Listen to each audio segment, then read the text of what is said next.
بسم اللہ الرحمن الرحیم۔ آٹھواں باب، عملی پروگرام۔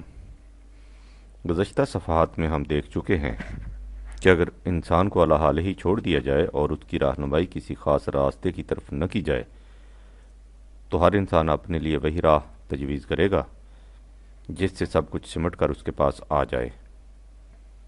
وہ اپنے لیے جمع رکھے گا اور اس کی قطعاً پرواہ نہیں کرے گا کہ کسی دوسرے انسان پر کیا گزرتی ہے۔ اس کی عقل اسے بار بار سمجھائے گی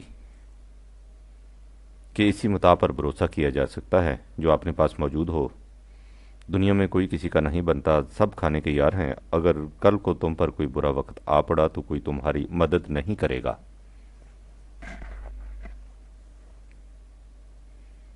تم بھی تباہ ہو جاؤ گے اور تمہاری اولاد بھی روٹی تک کی محتاج ہو جائے گی۔ عقل کے دلائل محض قیاسی اور فرضی نہیں ہوتے، وہ اپنے بیان کی تائید میں بیسیوں مثالیں پیش کر دیتی ہے۔ بات ہے بھی ٹھیک۔ جس معاشرے میں ہم رہتے ہیں، یعنی سرمایہ دار معاشرہ، اس کا یہی چلن ہے۔ دنیا میں یہی کچھ ہو رہا ہے۔ جس پر مصیبت پڑتی ہے اس کا کوئی ساتھی نہیں بنتا۔ اس وقت وہی پیسہ کام دیتا ہے جو انسان کی اپنی جیب میں ہو۔ ظاہر ہے کہ اس معاشرے میں رہنے والے انسان کو یہ سمجھانا بڑا مشکل ہے کہ زندگی کا صحیح چلن وہ نہیں جس کا اوپر ذکر کیا گیا ہے۔ صحیح روش انسانیت یہ ہے کہ ایک شخص جو کچھ کماتا ہے اس میں اس کا حصہ صرف اس قدر ہے جس سے اس کی ضروریات پوری ہوں، باقی سب دوسرے انسانوں کی پرورش کے لیے ہے۔ اور یہ بھی ظاہر ہے کہ جب موجودہ معاشرہ کے انسان کو اس جدید نظریہ زندگی کا سمجھانا اس قدر مشکل ہے تو اسے عملاً اس مقام تک لانا کس قدر مشکل ہوگا۔ قرآن اس حقیقت سے بے خبر نہیں۔ اس کی تعلیم کا خاصہ یہ ہے کہ وہ حقائق کا سامنا کرتا ہے، ان سے پہلو تہی نہیں کرتا۔ چنانچہ اس نے واضح الفاظ میں بتا دیا کہ انسان کے سامنے یہ دونوں راستے کھلے طور پر آ جانے کے بعد بھی انسان اس دوسرے راستے مفاد کلی کو اختیار کرنے کی ہمت نہیں کرے گا۔ اسے یہ راستہ بڑا دشوار گزار اور پہاڑ کسی چڑھائی کا مشقت آمیز اور حوصلہ شکن راستہ دکھائی دے گا۔ سورہ البلد میں ہے کہ ہم نے انسان کو دونوں راستے دکھا دیے۔ وَهَدَيْنَاهُ النَّجْدَيْنِ 90/10۔ ان دونوں راہوں میں سے ایک راستہ اسے بظاہر بڑا آسان نظر آتا ہے، وہ اسے اختیار کر لیتا ہے۔ دوسرا راستہ پہاڑ کا سا دشوار گزار دکھائی دیتا ہے، وہ اس پر چڑھنے کی ہمت نہیں کرتا۔ فَلَاقْتَحَمَ الْعَقَبَةَ 90/11۔ تمہیں معلوم ہے یہ پہاڑ کا سا دشوار گزار راستہ کون سا ہے؟ وَمَا أَدْرَاكَ مَا الْعَقَبَةُ 90/12۔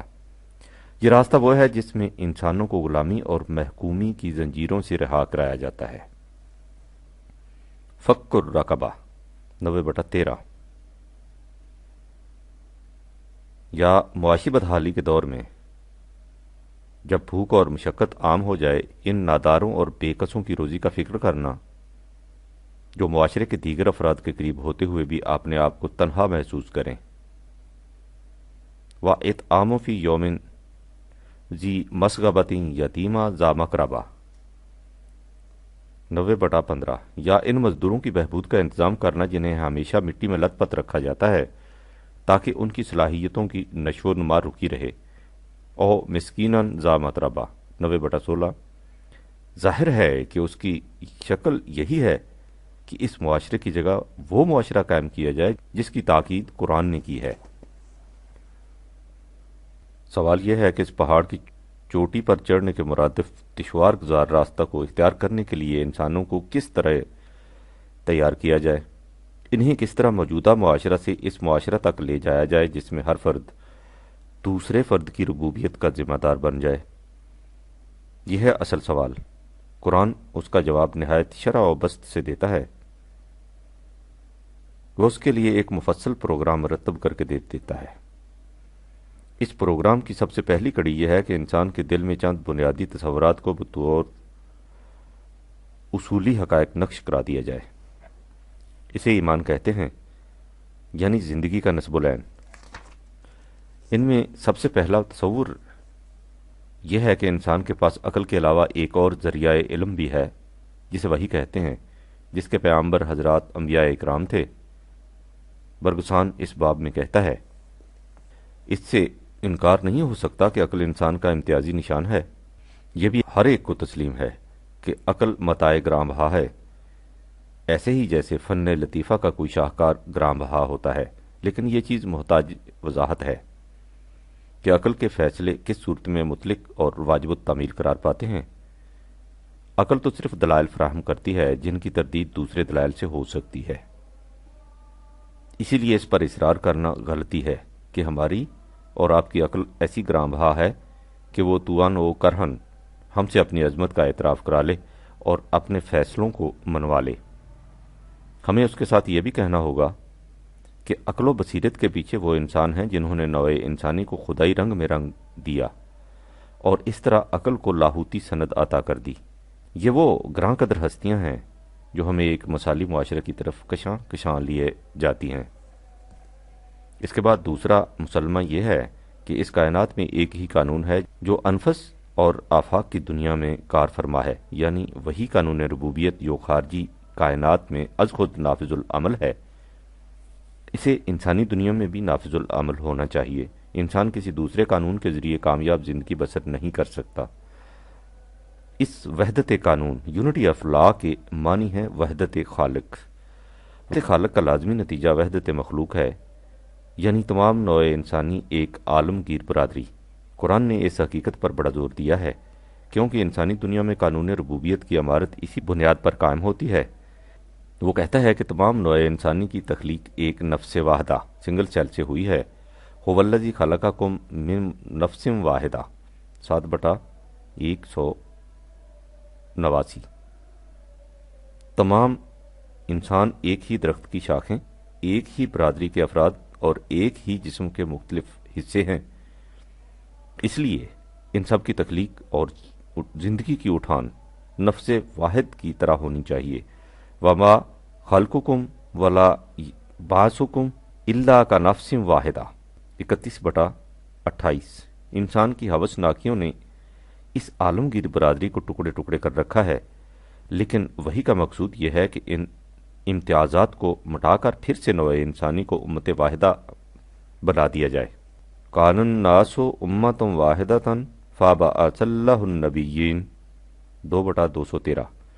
اس وحدت انسانیت کا عملی طریقہ یہ ہے کہ خدا کی ربوبیت عامہ کو اپنی زندگی کا نصب العین بنا لیا جائے۔ انبیاء کرام کا مشن اسی طریق پر امت واحدہ متشکل کرنا تھا۔ اس کے لیے وہ خود سب سے پہلے ایک امت واحدہ بنتے تھے۔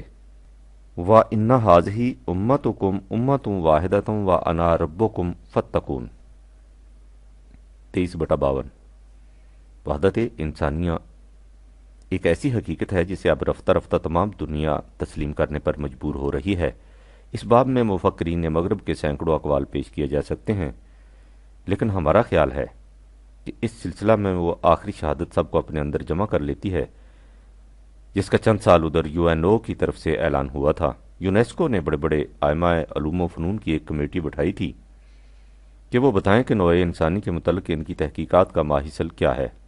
انہوں نے اپنی رپورٹ میں کہا تھا، ہماری تحقیق یہ ہے کہ نوع انسانی ایک ہے اور تمام انسان ایک ہی نوع کے افراد ہیں۔ قرآن اس حقیقت کو بطور بنیادی مسلمہ منوانا چاہتا ہے۔ چوتھا مسلمہ جسے بطور بنیادی حقیقت ماننا ضروری ہے یہ ہے کہ انسان کی زندگی اسی جسم اور اسی دنیا کے ساتھ وابستہ نہیں، اس کی زندگی کا سلسلہ موت کے بعد بھی آگے چلتا ہے۔ اس لیے جسم کی پرورش کے ساتھ ساتھ انسانی ذات کی تربیت بھی نہایت ضروری ہے، کیونکہ حیات جاوید صرف متوازن شخصیت بیلنس پرسنالٹی کے حصے میں آ سکتی ہے۔ اس مسلمہ کا لازمی نتیجہ یہ بھی ہے کہ انسان کا کوئی کام بے نتیجہ نہیں رہ سکتا، ہر عمل کا نتیجہ مرتب ہوتا ہے اور یہ نتیجہ زود یا بدیر ظہور میں آ کر رہتا ہے۔ عمل خیر اسے کہتے ہیں جس سے انسانی ذات میں نشو و نما پیدا ہو، اور عمل شر وہ جس سے انسانی ذات میں ضعف و انتشار ڈس انٹیگریشن پیدا ہو۔ انسانی ذات کی تربیت کا راز اس میں ہے کہ انسان اپنی تمام صلاحیتوں کے ماحصل کو نوع انسانی کی تربیت و پرورش کے لیے عام کر دے، اور اس طرح خدا کی صفت رب العالمینی، ربوبیت عامہ کا مظہر بن جائے، یعنی جس قدر کوئی شخص دوسروں کی نشو و نما کے لیے دے گا، اسی قدر اس کی ذات کی نشو و نما ہوتی چلی جائے گی۔ اور چونکہ مقصود حیات انسانی ذات کی نشو و نما ہے، اس لیے اس کی پوری پوری کوشش یہ ہوگی کہ وہ دوسروں کی نشو و نما کے لیے زیادہ سے زیادہ کوشش کرے۔ یہ ہیں وہ مسلمات جنہیں قرآن بطور حقیقت انسان کے دل میں جاگزین کراتا ہے۔ اسے ایمان کہا جاتا ہے۔ لہٰذا نظام ربوبیت کے قیام کے لیے، جسے قرآن نے پہاڑ کی چوٹی پر چڑھنے سے تعبیر کیا ہے، سب سے پہلی کڑی یہ ہے کہ انسانوں کے دل میں اس قسم کا ایمان پیدا ہو۔ اس نظام کی دوسری کڑی یہ ہے کہ جو لوگ ان مسلمات کو بطور حقیقت مان لیں، ان الذین آمنوا، یعنی جو لوگ ایمان لے آئیں، ان کے سامنے اس ایمان کو اس نظام کے ضابطہ یعنی قرآن کی تعلیم و تدریس کے ذریعے پختہ سے پختہ تر کیا جائے، اور اس طرح ان کے اندر ربانی ربوبیت کی ذمہ دار جماعت بننے کی امنگ پیدا کی جائے۔ ان پر اس حقیقت کو بے نقاب کیا جائے کہ اس نظام میں حاکم اور محکوم کا کوئی تصور نہیں، تمہیں اپنے دل کی مرضی سے ایک ایسی جماعت بننا ہے جس کا مقصود زندگی نوع انسانی کی ربوبیت ہے۔ نوع انسانی کی ربوبیت سے خود تمہاری ذات کی نشو و نما ہوتی جائے گی، اور وہ رفتہ رفتہ صفات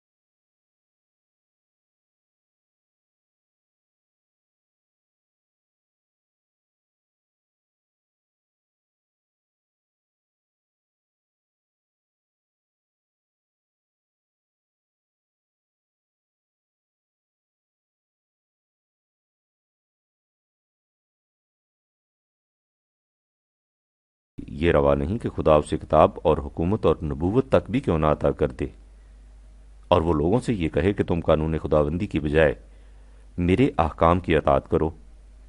اس کا کہنا صرف یہ ہوگا کہ تم قانون خداوندی کی تعلیم سے اور اس تعلیم کے دل پر نقش کر لینے سے ایسی جماعت بن جاؤ جو ربوبیت انسانیہ کی ذمہ دار ہو۔ اس کے بعد ان سے کہا جاتا ہے کہ جو کچھ تم نے خود سمجھا ہے اسے دوسروں تک بھی پہنچاؤ اور انہیں بھی یہی کچھ سمجھاؤ۔ اس طرح اس نظام کے فکر کو عام کیا جاتا ہے۔ اس کا نتیجہ یہ ہوتا ہے کہ وہ سعید روحیں جو اس نظام کی اہمیت کو سمجھ جاتی ہیں اور اس کے قیام کی تڑپ اپنے اندر پاتی ہیں، اس فکر سے عام آہنگ ہو جاتی ہیں اور قلب و نظر کی اس تبدیلی سے رفتہ رفتہ بتدریج اس معاشرہ سے الگ ہوتی جاتی ہیں۔ اس طرح اس معاشرہ کے اندر ایک اور معاشرہ کی تشکیل ہو جاتی ہے۔ اس سے اگلا قدم یہ ہوتا ہے کہ اس جدید معاشرہ کے افراد میں اس قسم کا باہمی ربط پیدا کیا جائے جس سے اس جدید نظام کے اصول و مبادیات ہر وقت ان کے سامنے رہیں۔ وہ اپنے روزمرہ کے کاروبار میں ان ہی اصولوں کو سامنے رکھیں اور ان مقاصد کو اور اجاگر کرنے کے لیے ان کے وقتی اجتماعات منعقد کیے جائیں، تاکہ اس طرح ایک فضا ایٹماسفیئر پیدا ہو جائے جس میں یہ فکر اس طرح غیر محسوس طور پر پھیل جائے جیسے ہماری طبعی فضا میں ہوا کا وجود ہے۔ اس جدید فضا کی تخلیق کے لیے قرآن نے قیام صلاۃ کی اصطلاح استعمال کی ہے۔ آج جب کہ ہم صلاۃ کا مفہوم صرف نماز، پرستش یا ہندی زبان میں پوجا پاٹ ہو کر رہ گیا ہے، یہ سمجھنا ذرا دشوار ہے کہ قیام صلاۃ کا صحیح مفہوم کیا ہے۔ ہمارے ہاں قیام صلاۃ کا ترجمہ کیا جاتا ہے کہ نماز قائم کرو، اور اس کا مطلب یہ لیا جاتا ہے کہ نماز کو پابندی کے ساتھ پڑھو، اور اس سے مقصود ہوتا ہے خدا کی پرستش۔ اس لیے آج یہ بات بمشکل سمجھ میں آ سکتی ہے کہ اس پرستش کو معاشی امور سے کیا واسطہ۔ یہ شبہ کوئی نیا نہیں، وحی کی طرف سے ہمیشہ دین زندگی کا نظام ملتا تھا، لیکن اسے انسان رفتہ رفتہ مذہب، دھرم میں بدل دیتے تھے۔ اس طرح دین کے وہ تمام عناصر جو نظام زندگی کے ستون تھے، رفتہ رفتہ پوجا پاٹ میں بدل جاتے تھے، اور ان کا انسان کی زندگی سے کوئی واسطہ نہیں رہتا تھا۔ یہی کچھ سابقہ اقوام نے کیا، اور یہی کچھ ہم مسلمانوں سے ہوا۔ چنانچہ قرآن نے سورہ ہود میں انسان کی اس عام ذہنیت اور اقوام سابقہ میں اس ذہنیت کے مظاہرے کو واضح الفاظ میں بیان کیا ہے۔ اہل مدین کی طرف حضرت شعیب علیہ السلام خدا کا پیغام لے کر آئے۔ قوم نے مذہب کے اس تصور کے مطابق جو عام طور پر رائج ہوتا ہے، یہ سمجھا کہ یہ خدا کی عبادت یعنی پرستش کی دعوت دیتا ہے، اس لیے اسے یہ دعوت دینے دو۔ یہ قیام صلاۃ نماز پڑھنا چاہتا ہے، اسے ایسا کر لینے دو، اس کی نماز سے ہم پر کیا اثر پڑے گا؟ لیکن انہوں نے دیکھا کہ حضرت شعیب علیہ السلام جس صلاۃ کی دعوت دیتے ہیں اس کا دائرہ مسجد کی چار دیواری تک محدود نہیں بلکہ اس سے آگے بھی بڑھتا ہے۔ اس سے انہیں بڑی حیرت ہوئی۔ چنانچہ قرآن کریم میں ہے کہ انہوں نے حضرت شعیب علیہ السلام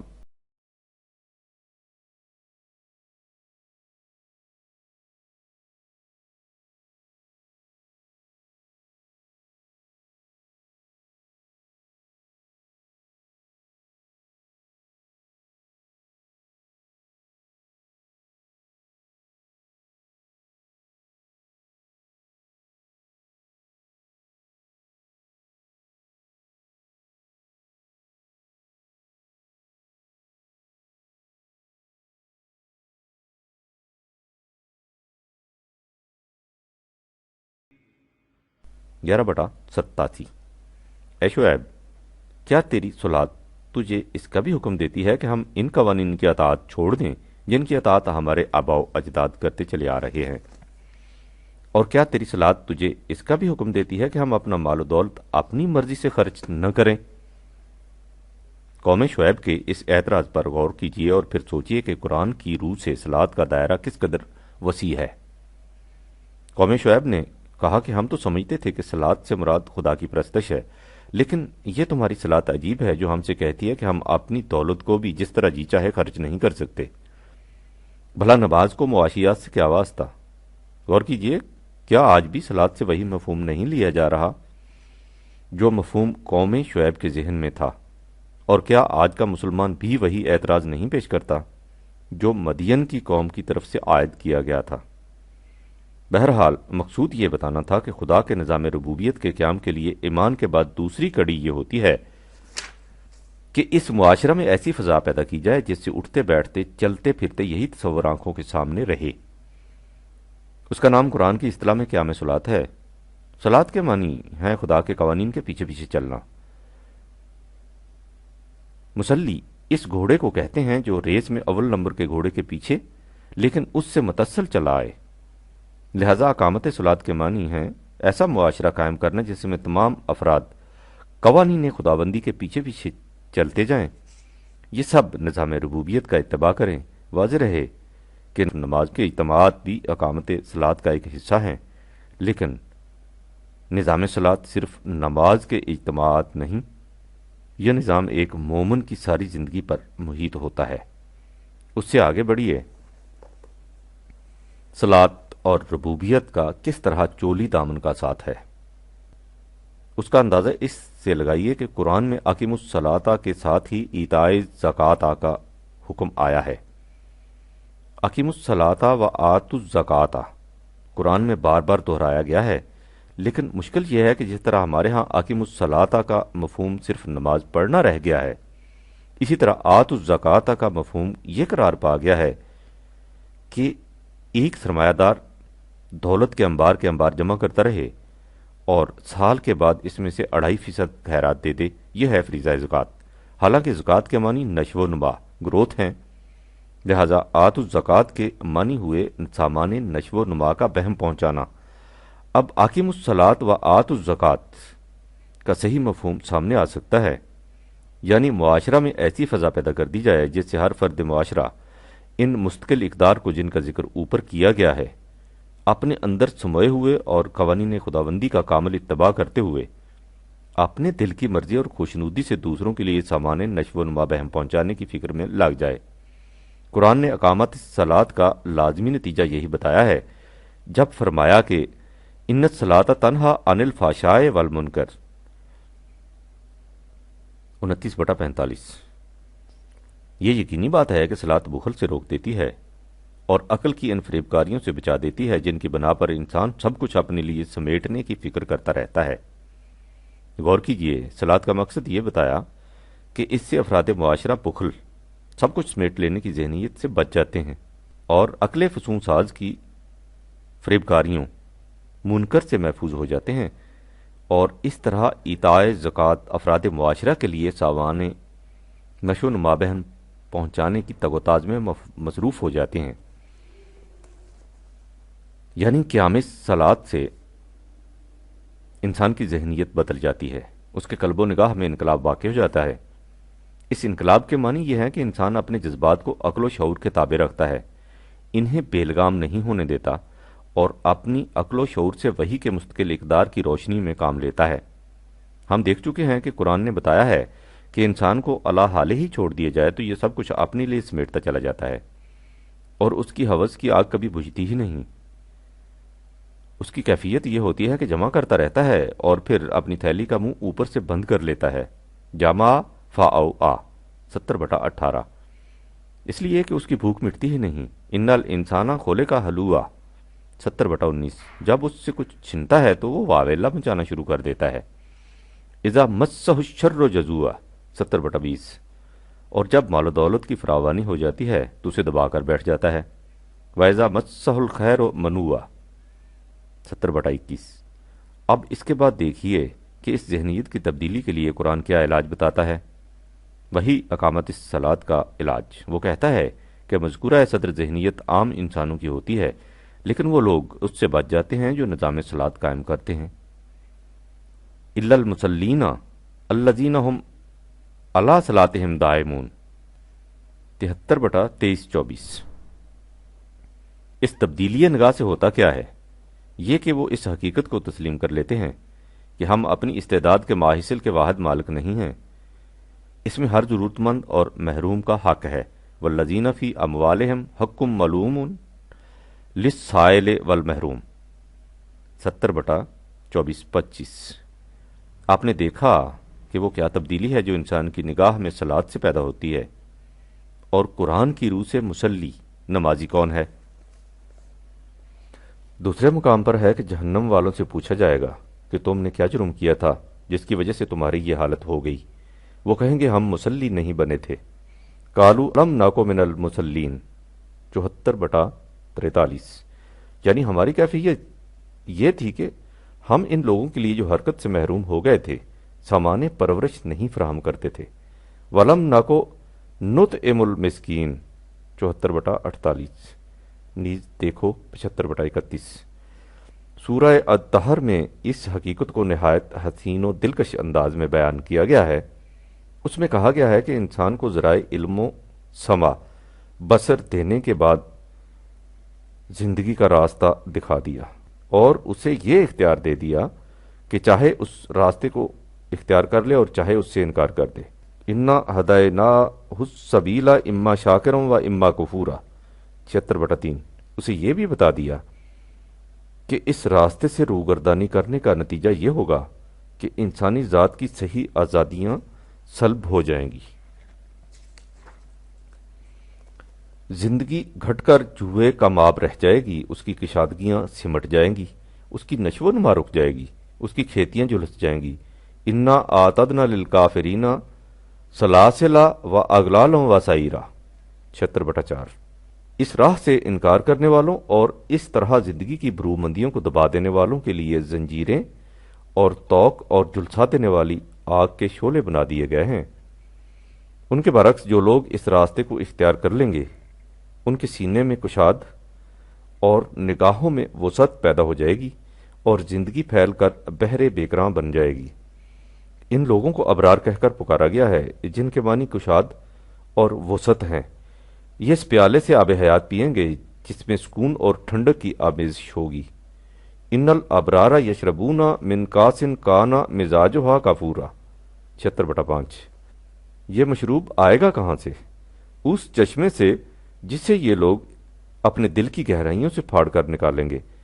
این یشرب بہا عباد اللہ یفجرونہا تفجیرا 76/7۔ اس چشمے کا منبع کہیں باہر سے نہیں ہوگا، اسے یہ لوگ خود اپنے ام کے قلب سے نکال کر باہر لائیں گے۔ یہ نظام ایسا نہیں جسے ان پر جبرن ٹھونس دیا جائے، یہ دل کی گہرائیوں سے ابھر کر باہر آئے گا۔ یہ ہوگا کیسے؟ اس طرح کہ یہ لوگ ان تمام واجبات کو جنہیں یہ از خود اپنے اوپر عائد کریں گے نہایت عمدگی سے ادا کرتے جائیں گے۔ یوفون بن نظر 76/9۔ انہیں اس کا احساس ہوگا کہ اگر ہم نے اس قسم کا معاشرہ قائم نہ کیا تو اس کی جگہ ایسا معاشرہ قائم ہو جائے گا جس میں شر اس طرح عام ہو جائے گا کہ جو لوگ اس سے بچنا چاہیں وہ بھی نہ بچ سکیں گے، وہ اڑ اڑ کر ان تک از خود جا پہنچے گا۔ وَيَخَافُونَ يَوْمًا كَانَ شَرُّهُ مُسْتَطِيرًا 76/7۔ اس سے بچنے کے لیے وہ کریں گے کیا؟ ان تمام لوگوں کی روٹی کا انتظام کریں گے جن کی حرکت رک جائے گی، مسکین یا جو معاشرے کے اندر رہتے ہوئے اپنے آپ کو تنہا پائیں، یتیمن، یا جن میں حرکت تو ہو لیکن وہ خارجی موانعات سے اس طرح گر جائیں کہ ہل نہ سکیں، اسیرن۔ وہ یہ سب کچھ اس مفاد خواہش کی کشش و جاذبیت کے الرغم کریں گے۔ وَيُطْعِمُونَ الطَّعَامَ عَلَىٰ حُبِّهِ مِسْكِينًا وَيَتِيمًا وَأَسِيرًا 76/8۔ اور اس کے لیے نہ کسی صلہ کی امید رکھیں گے نہ ستائش کی تمنا۔ انما نطعمکم لوجہ اللہ لا نرید منکم جزاء ولا شکورا 76/9۔ یہ ہے نظام ربوبیت کی بنیادیں، یعنی دل کی گہرائیوں سے وہ چشمے ابلیں جو مظہر انسانیت کی برومندی اور سرسبزی و شادابی کا موجب بنے۔ قلب و نگاہ کی اس تبدیلی کا نام ہے مسلی بننا۔ اس سے بھی آگے بڑھیے، قرآن کریم واضح الفاظ میں بتاتا ہے کہ الدین سے مفہوم نظام ربوبیت کا قیام ہے اور اس کا ذریعہ صلاۃ، لہذا جو شخص نظام ربوبیت قائم نہیں کرتا وہ الدین کو جھٹلاتا ہے، اور جو شخص صلاۃ سے فقط نماز کی رسم ادا کرنا مراد لیتا ہے اور افراد معاشرہ کی ربوبیت کا سامان فراہم نہیں کرتا، اس کی یہ صلاۃ اس کی تباہی کا باعث بن جاتی ہے۔ وہ کہتا ہے کہ ارائیت الذی یکذب بالدین 107/1۔ تم نے اس شخص کی حالت پر بھی غور کیا جو الدین کو جھٹلاتا ہے؟ یہ وہ ہے جو انہیں دھکے دیتا ہے جو معاشرے میں تنہا رہ گئے ہیں۔ فذالک الذی یدعو الیتیم 107/2۔ اور دوسروں کو بھی ان لوگوں کے سامانے پرورش فراہم کرنے کی ترغیب نہیں دیتا جن کی صلاحیتیں نشو و نما سے رک گئی ہوں۔ وَلَا يَحُضُّ عَلَىٰ طَعَامِ الْمِسْكِينِ 107/4۔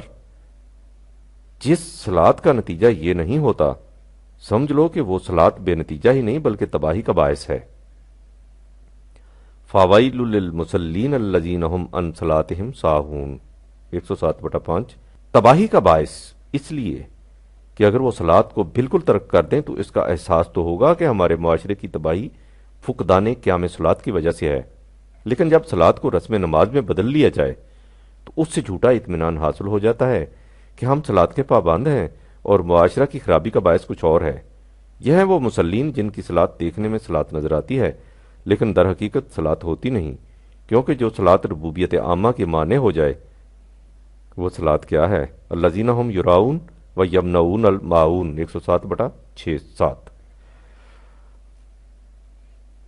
یہ لوگ رزق کے ان سرچشموں پر بند لگا کر بیٹھ جاتے ہیں جنہیں بہتے پانی کی طرح رواں دواں رہنا چاہیے۔ قرآن کی روح سے مومنین کی خصوصیت یہ ہے کہ وہ نوع انسان کی نشو و نما کا انتظام کرتے ہیں۔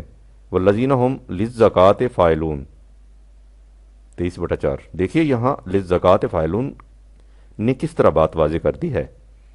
زکوٰۃ سے مراد ایک پروگرام ہے جس کی سر انجام دہی مومنین کے ذمے ہے۔ یہی وہ مقصد عظیم ہے جس کے لیے ان کی حکومت وجود میں آتی ہے۔ الذین ان مکناہم فی الارض اقاموا الصلاۃ وآتوا الزکوٰۃ 22/41 نیز 24/55۔ یہی لوگ ہیں کہ جب انہیں دنیا میں اقتدار حاصل ہوگا تو یہ صلاۃ کا نظام قائم کریں اور نوع انسانی کی پرورش کا سامان بہم پہنچائیں گے۔ اس آیت میں ایک دو باتیں قابل غور ہیں۔ ایک تو یہ کہ اعطائے زکوٰۃ، زکوٰۃ دینے کا فریضہ اس وقت ادا ہو سکے گا جب ان کی اپنی مملکت قائم ہوگی۔ ظاہر ہے کہ اگر زکوٰۃ دینے سے مراد خیرات دینا ہو تو اس کے لیے اپنی حکومت کی ضرورت نہیں، خیرات تو ہر حکومت کے تابع دی جا سکتی ہے۔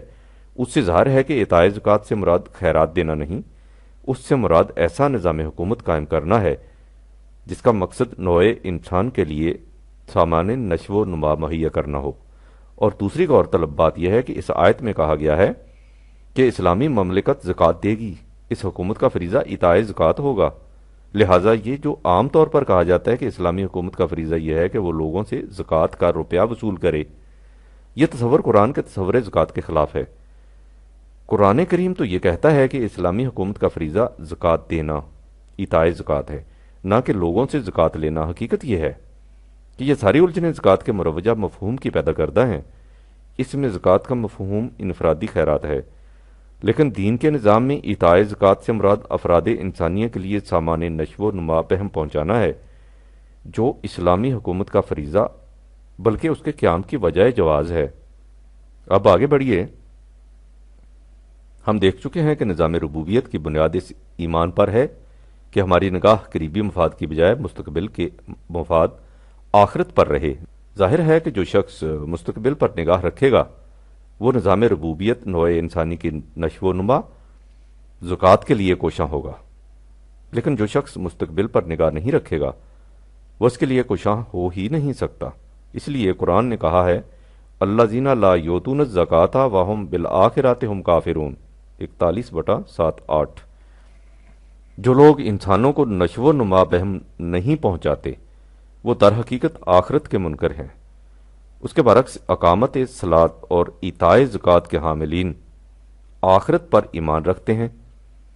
الذین یقیمون الصلاۃ ویؤتون الزکاۃ وہم بالآخرۃ ہم یوقنون، 31/4۔ یہی دین قیم ہے۔ وذالک دین القیمہ، 58/5۔ صلاۃ اور زکوٰۃ کا باہمی رشتہ ایسا استوار ہے کہ جو لوگ دولت کو ربوبیت عامہ کے لیے کھلا رکھتے ہوئے دل میں کبیدگی محسوس کرتے ہیں، ان کی نمازیں بھی بانجھ ہوتی ہیں۔ وَلَا يَأْتُونَ الصَّلَاةَ إِلَّا وَهُمْ كُسَالَىٰ وَلَا يُنفِقُونَ إِلَّا وَهُمْ كَارِهُونَ، 9/54۔ آپ نے دیکھ لیا کہ قیام صلاۃ سے مفہوم کیا ہے؟ معاشرہ میں ایسی فضا پیدا کر دینا جس سے انسان خود بھی ربوبیت کی ذہنیت پیدا کرے اور دوسروں کو بھی اس کی تلقین کرے اور ترغیب دے۔ لہذا نظام ربوبیت کے قیام کے لیے ضروری ہے کہ انسان پہلے ان مسلمات کو بطور نصب العین حیات اپنے دل میں جانشین کرے جن کا ذکر اوپر کیا جا چکا ہے، اور اس کے بعد اس معاشرہ کا جزو بن جائے جس میں تمام افراد ایک دوسرے کو اس نظام کے قیام کی تلقین کریں۔ اس طرح انسان اس راستے کو اختیار کر سکتا ہے جسے قرآن نے پہاڑ کی چوٹی پر چڑھنے کا دشوار گزار راستہ بتایا ہے۔ چنانچہ ان آیات کے بعد جن میں اس راستہ کو پہاڑ پر چڑھنے کا راستہ بتایا گیا ہے، قرآن نے کہا ہے کہ اس کا طریقہ یہ ہے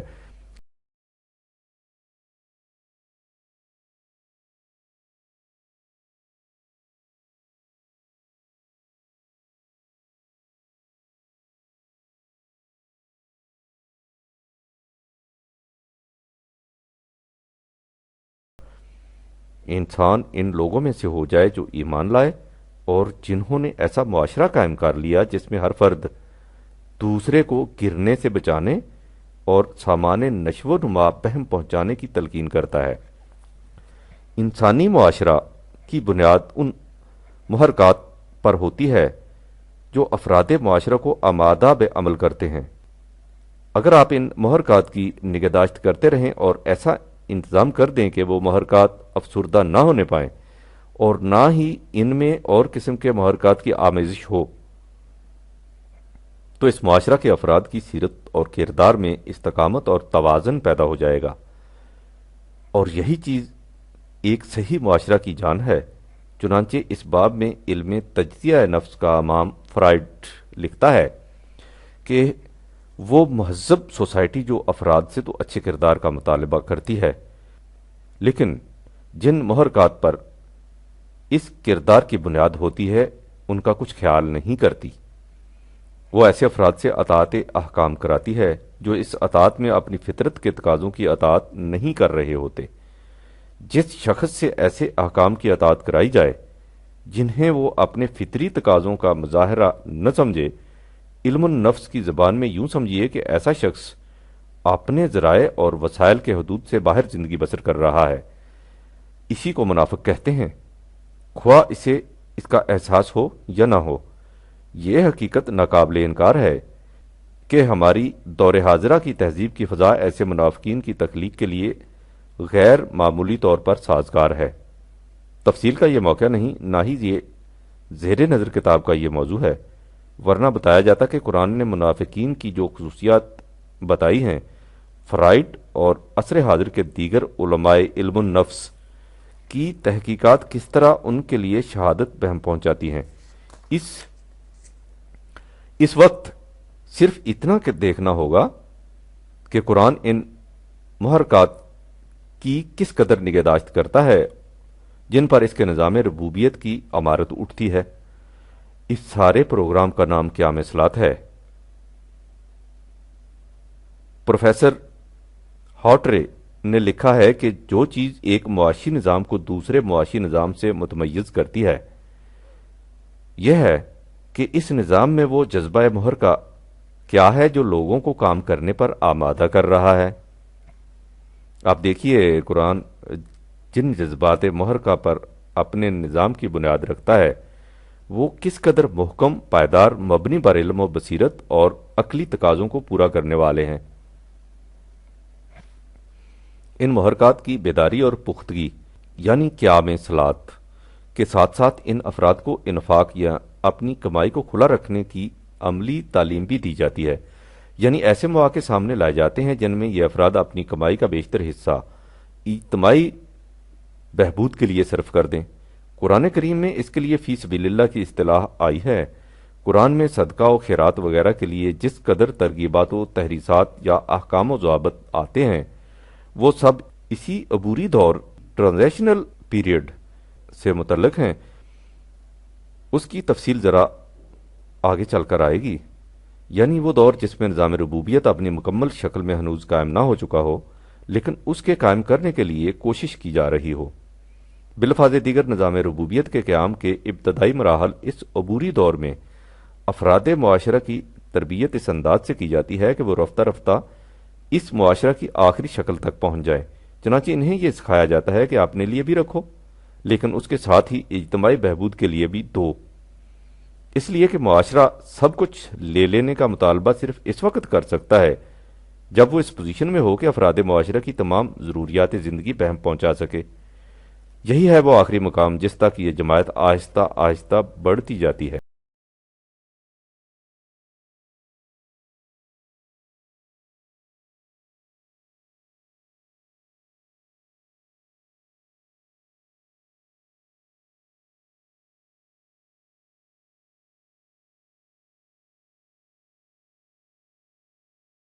پچیس بٹا 67 وہ لوگ جو خرچ کرتے ہیں تو اس میں اسراف نہیں کرتے لیکن اس کے ساتھ ہی موقع پر تنگی بھی نہیں کرتے ہیں، بلکہ ان کی روش ان دونوں حالتوں کے بین بین اعتدال پر ہوتی ہے۔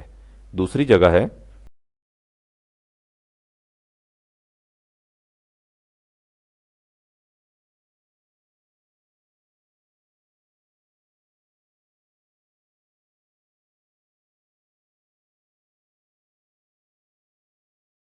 چھبیس، اور قریبی کو اس کا حق دو اور مسکین کو بھی اور ایسے مسافر کو بھی جس کے پاس زاد راہ نہ ہو، اور مال کو بے جا صرف کر کے ضائع مت کرو۔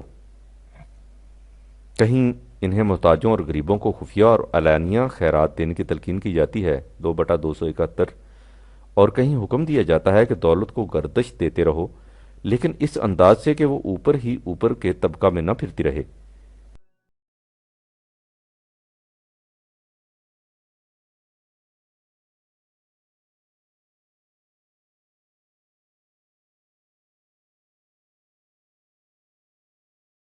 59/7۔ کہیں انہیں دولت جمع کرنے کے ہلاکت انگیز عواقب سے ڈرایا جاتا ہے، 9/24، اور کہیں سود خواری کے نتائج سے متنبع کیا جاتا ہے، 2/275۔ حقیقت یہ ہے کہ اگر بنظر تعمق دیکھا جائے تو ان ہی تدریجی احکامات سے اس جماعت میں ایسی کیفیت پیدا کر دی جاتی ہے کہ اس میں ذاتی املاک اور جائیداد کی گنجائش ہی باقی نہیں رہتی۔ مثلا دیکھیے، زمین کی ذاتی ملکیت کا سوال ہی پیدا نہیں ہوتا، کیونکہ اس کے لیے کہہ دیا گیا ہے کہ وہ سواء للسائلین، یعنی تمام ضرورت مندوں کی ضروریات پورا کرنے کے لیے یکساں طور پر کھلی رہے گی، لہذا زمین خرید کر زمینداریاں اور جاگیرداریاں پیدا کرنے کا تصور ہی باقی نہیں رہتا۔ جب زمین پر ذاتی ملکیت نہیں ہو سکتی تو ظاہر ہے کہ کرائے پر دینے کے لیے مکانات بنانے کا سوال بھی پیدا نہیں ہوتا۔ جب زمین ہی نہ ہوگی تو مکان کہاں بنایا جائے گا؟ مکان اپنی رہائش کے لیے درکار ہوگا، سو اس کی ذمہ داری خود معاشرہ نے لے رکھی ہے، نہ ہی زمین کو بٹائی پر دینے کا سوال پیدا ہوگا۔ روپیہ جمع نہیں کیا جا سکتا کیونکہ اس کی سخت ممانعت آئی ہے، نہ ہی اسے کسی خاص حلقے میں گردش دیا جا سکتا ہے۔ اپنی ضروریات کے لیے نہ ہی اسراف کیا جا سکتا ہے، نہ تبذیر، یعنی نہ زائدہ ضرورت خرچ کیا جا سکتا ہے، نہ بلا ضرورت۔ کسی کو روپیہ قرض دے کر اس پر سود نہیں لیا جا سکتا۔ اب فرمائیے کہ اگر کسی کے پاس زائدہ ضرورت روپیہ ہو تو ان احکام کی موجودگی میں وہ اس روپے کو کرے گا کیا؟ یہ روپیہ تو اس کے لیے وبال جان بن جائے گا، کیونکہ قرآنی احکام کی روح سے اس روپے کے رکھنے یا خرچ کرنے کی کوئی جگہ ہی نہیں ہوگی۔ آپ کہہ سکتے ہیں کہ اس روپے سے کارخانے لگائے جائیں، تجارت کی جائے، بہت اچھا، لیکن اس تجارت اور ان کارخانوں سے جو روپیہ آئے گا اسے کیا کیا جائے؟ بات پھر وہیں آ جائے گی۔ آپ نے غور کیا کہ قرآن نے کس طرح ان احکام کی روح سے زائد از ضرورت روپیہ کے لیے افراد کے پاس کوئی جگہ باقی نہیں چھوڑی۔ جہاں تک افراد کی ضروریات کا تعلق ہے، انہیں معاشرے نے اپنے ذمہ لے لیا۔ تفصیل اس کی ذرا آگے چل کر آتی ہے۔ اس طرح عملی تعلیم سے ان افراد معاشرہ کی زندگی میں ایسی تبدیلی پیدا کر دی جاتی ہے جس سے وہ آہستہ آہستہ کلی مفاد کے خوگر ہو جائیں اور حال کی کشش و جاذبیت کے باوجود اسے اجتماعی مفاد انسانیہ کے لیے صرف کرتے رہیں۔ وَآتَى الْمَالَ عَلَىٰ حُبِّهِ 2/177 نیز 76/8۔ اسی سے رفتہ رفتہ ان کی حالت یہ ہو جاتی ہے کہ یُؤْثِرُونَ عَلَىٰ أَنفُسِهِمْ وَلَوْ كَانَ بِهِمْ خَصَاصَةٌ 59/9۔ وہ خود تنگی کی حالت میں گزر کر لیتے ہیں لیکن دوسروں کی ضروریات کو اپنے اوپر ترجیح دیتے ہیں۔ جب قلب و نگاہ میں اس قدر تبدیلی ہو جائے تو وہ مقام آ جاتا ہے جہاں یہ جماعت اس مثالی معاشرہ آئیڈیل سوسائٹی کی تشکیل کے لیے جو اس تعلیم عمل کا منتہا ہے نمایاں طور پر سامنے آ جاتی ہے۔ دور حاضرہ کی اصطلاح میں یوں سمجھیے کہ اب ایک متمیز ڈسٹنکٹ پارٹی کی حیثیت سے مشہود ہو جاتی ہے، اس لیے کہ کسی معاشرہ میں انقلاب پیدا نہیں کیا جا سکتا جب تک اس کے لیے ایک جماعت پارٹی موجود نہ ہو۔ اس باب میں اوسپینسکی اپنے استاد گرجیف کا قول نقل کرتا ہے کہ انسانیت کا ارتقاء ہمیشہ ایک گروپ کے ذریعے ہی عمل میں آ سکتا ہے۔ یہ گروپ باقی نوع انسانی پر اثر انداز ہوگا اور اس کی رہنمائی کرے گا، لیکن اس گروپ کی تشکیل استبدادی ڈنڈے کے زور سے یا جاہو منصب کے لالچ سے نہیں ہوگی۔ جیسا کہ آپ دیکھ چکے ہیں، یہ پارٹی ان افراد پر مشتمل ہوگی جو برضا و رغبت بطبیب خاطر نظام ربوبیت کو اپنی زندگی کا نصب العین قرار دے چکے ہیں، جو اس پر ایمان لا چکے ہیں کہ یہی نظام ان کے حال اور مستقبل کی خوشگواریوں کا ضامن ہے۔ بالفاظ دیگر یہ وہ افراد ہیں جن میں قلب و نگاہ کی تبدیلی پیدا ہو چکی ہے، اور یہی تبدیلی ان میں وجہ جامعیت اور موجب اشتراک ہے۔ اس یک نگہی سے ان کے جذبات میں ہم آہنگی پیدا ہو جاتی ہے، اور یہی وہ محکم بنیاد ہے جس پر ایک صالح معاشرہ کی عمارت اٹھتی ہے۔ اوسپینسکی لکھتا ہے کہ انسانوں کو ایک دوسرے کے سمجھنے میں غلط فہمیاں اس لیے پیدا ہو جاتی ہیں کہ وہ مختلف جذبات کے ماتحت زندگی بسر کرتے ہیں۔ اگر ان کے جذبات میں ہم آہنگی پیدا ہو جائے تو وہ ایک دوسرے کو بالکل صحیح طور پر سمجھنے لگ جائیں گے۔ اس قسم کے افراد کا یکجا ہو کر اس مقصد عظیم اور واحد نصب العین کے حصول کے لیے جدوجہد کرنے کا نام جماعتی زندگی ہے۔ اس قسم کی جماعت کی تشکیل کس طرح سے ہوتی ہے؟ اس کے لیے آسپینسکی اپنے استاد گرجیف کے الفاظ میں لکھتا ہے کہ اس جماعت کی شرط اولین کیا ہے؟ بنیادی شرط یہ ہے کہ اس میں ہر فرد دوسرے فرد کی ذمہ داری اپنے سر لے لیتا ہے۔ ایک کی غلطی سب کی غلطی سمجھی جاتی ہے، یہی ان کا قانون ہوتا ہے، اور اس قانون کی بنیاد بڑی محکم ہوتی ہے، اس لیے کہ اس جماعت میں جو کچھ ایک فرد کا ہوتا ہے وہ سب کا ہوتا ہے۔ یہی وہ مقصد ہے جس کے لیے رسول اللہ صلی اللہ علیہ وسلم سے کہا گیا کہ فَاسْدَعْ بِمَا تُؤْمَرُ وَأَعْرِضْ عَنِ الْمُشْرِكِينَ 15/94۔ قانون خداوندی کے مطابق دوسروں سے الگ ہٹ کر اپنی جماعت کی جداگانہ تشکیل کر لیجئے۔ وَاخْفِضْ جَنَاحَكَ لِلْمُؤْمِنِينَ 15/88۔ جو لوگ اس پروگرام پر عمل کرنے کے لیے تیار ہیں انہیں اپنے بازوؤں کے نیچے سمٹا لیجئے۔ تمہارے اس ٹکراؤ میں جو مفاد پرست جماعتوں سے ہونے والا ہے، اللہ کا قانون اور اس جماعت کی رفاقت کافی ہے۔ حسبک اللہ ومن اتبعک من المؤمنین 8/64۔ اس طرح ایک جدید معاشرہ کی تشکیل ہو جاتی ہے جس میں تمام افراد معاشرہ اپنے اندر صفات خداوندی کو منعکس کر کے ربوبیت عامہ کو اپنا نصب العین زندگی قرار دیتے ہیں۔ اب معاشرہ اور ان افراد کے درمیان ایک معاہدہ ہوتا ہے۔ افراد معاشرہ اپنی جان اور مال سب کچھ اس مرکز کے سپرد کر دیتے ہیں جو قرآنی نظام ربوبیت کو عمل میں لانے کا ضامن ہوتا ہے، اور اس کے بدلے یہ مرکز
نے خرید لیا ہے مومنین سے ان کا جان اور مال۔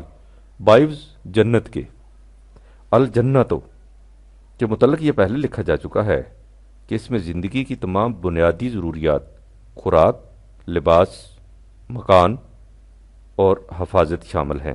لہذا اس معاہدے کی روح سے نظام معاشرہ اس امر کی ذمہ داری لیتا ہے کہ وہ افراد معاشرہ کی تمام بنیادی ضروریات زندگی فراہم کرے گا، اور افراد معاشرہ اپنی وہبی اور اکتسابی قوتوں کے ماحصل کو معاشرہ کے سپرد کر دیتے ہیں۔ یہ وہ تجارت ہے جس سے افراد معاشرہ ان تباہیوں سے محفوظ ہو جاتے ہیں جو اس نظام کا لازمی نتیجہ ہے جس میں اجتماعی مفاد کلی کی بجائے انفرادی مفاد خواہش سامنے رہتا ہے۔ 61/10۔ اس معاہدہ کی روح سے ہر وہ شخص جو کمانے کی صلاحیت رکھتا ہے اپنی کمائی میں سے صرف اتنا لیتا ہے جو اس کی ضروریات زندگی کے لیے کافی ہو، باقی سب معاشرہ کی تحویل میں دے دیا جاتا ہے۔ وَيَسْأَلُونَكَ مَاذَا يُنْفِقُونَ قُلِ الْعَفْوَ 2/219۔ پوچھتے ہیں کہ اپنی کمائی کا کتنا حصہ دوسروں کے لیے کھلا رکھنا ہوگا۔ ان سے کہو کہ جتنا تمہاری ضروریات سے زیادہ ہو، اس لیے کہ تم نے زائدہ ضرورت اپنے پاس رکھ کر کرنا کیا ہے؟ تمہاری تمام ضروریات زندگی کی ذمہ داری تو معاشرہ نے لے رکھی ہے۔ وَمَا مِن دَابَّةٍ فِي الْأَرْضِ اللہ اللہ رزقہا 11/6 نیز 17/31 29/90 زمین پر یعنی اس حصہ ارض میں جس میں یہ معاشرہ قائم ہے کوئی چلنے والا ایسا نہیں جس کا رزق اللہ کے ذمہ نہ ہو۔ ہم اس مقام پر ایک اہم نقطہ کی وضاحت ضروری سمجھتے ہیں جسے آگے پڑھنے سے پہلے سمجھ لینا ضروری ہے۔ ہم نے ان اللہ اشتری من المؤمنین کی آیت میں بھی اور پھر مذکورہ صدر آیت میں بھی اللہ سے مراد لیا ہے وہ معاشرہ جو قانون خداوندی کو نافذ کرنے کے لیے متشکل ہو۔ سوال یہ ہے کہ اللہ سے یہ مفہوم کیسے لیا گیا ہے؟ یہ سوال ایسا ہے جس کے متعلق میں اپنی مختلف تحریروں میں بہت کچھ لکھ چکا ہوں، اس لیے اس مقام پر زیادہ تفصیل کی ضرورت نہیں سمجھتا۔ بائی ہمہ ان حضرات کی خاطر جن کی نظروں سے میری مذکورہ صدر تحریریں نہیں گزریں، اتنا بتا دینا کافی ہوگا کہ انسانوں کی دنیا میں اللہ کے کام انسانوں کے ہاتھوں تکمیل پذیر ہوتے ہیں۔ مثلاً خدا کا یہ اعلان ہے کہ ہم اپنے کلمہ کو بلند کریں گے، حق کی فتح و کامیابی ہوگی، خدا کا دین تمام ادیان پر غالب آئے گا۔ لیکن یہ ظاہر ہے کہ کلمت اللہ کی بلندی، حق کی فتح و نصرت اور دین خداوندی کا غلبہ بدر و حنین کے میدانوں میں محمد الرسول اللہ صلی اللہ علیہ وآلہ وسلم والذین معہ رضوان اللہ علیہم اجمعین نبی اکرم اور جماعت مومنین کے ہاتھوں سے ہوا تھا۔ از خود نہیں ہوا، جب تک یہ جماعت پیدا نہیں ہوئی حق کا کلمہ بلند نہیں ہوا۔ خود جس مقام پر قرآن نے کہا ہے کہ دین الحق اس لیے بھیجا گیا ہے کہ وہ تمام ادیان پر غالب رہے، لے یظہرہ علی الدین کلہ 48/28، اس کے ساتھ ہی کہہ دیا کہ محمد الرسول اللہ والذین معہ اشداء علی الکفار رحماء بینہم 48/29۔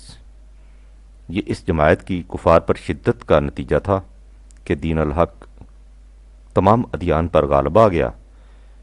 جب حدیبیہ کے مقام پر مجاہدین کی یہ جماعت نبی اکرم کے ہاتھ پر جان دینے کی بیعت کر رہی تھی تو قرآن نے کہا تھا کہ جو لوگ تم سے بیعت کر رہے تھے وہ در حقیقت خدا سے بیعت کر رہے تھے، ان کے ہاتھ کے اوپر تمہارا ہاتھ نہیں، دراصل خدا کا ہاتھ تھا۔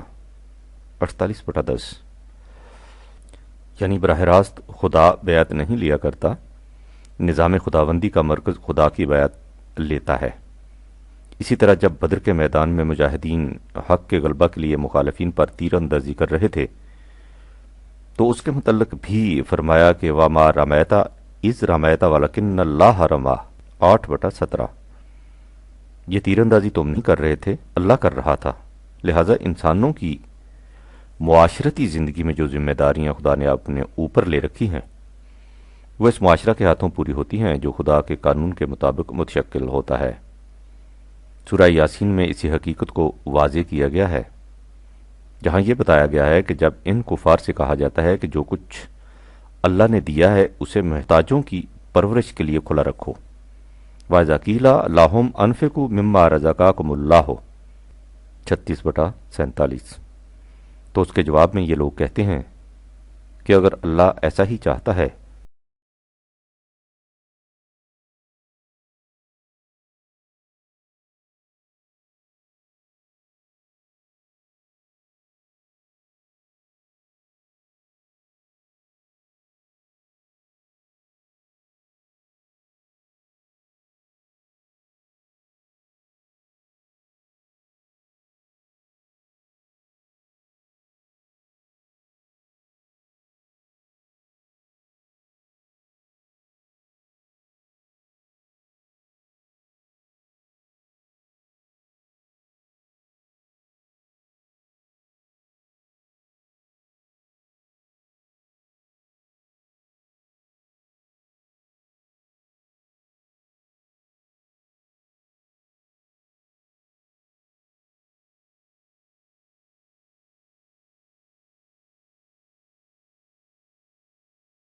کہ ان سے کہہ دو کہ تم لوگ کس قدر احمقانہ باتیں کر رہے ہو، ان انتم الا فی ضلال مبین 36/47۔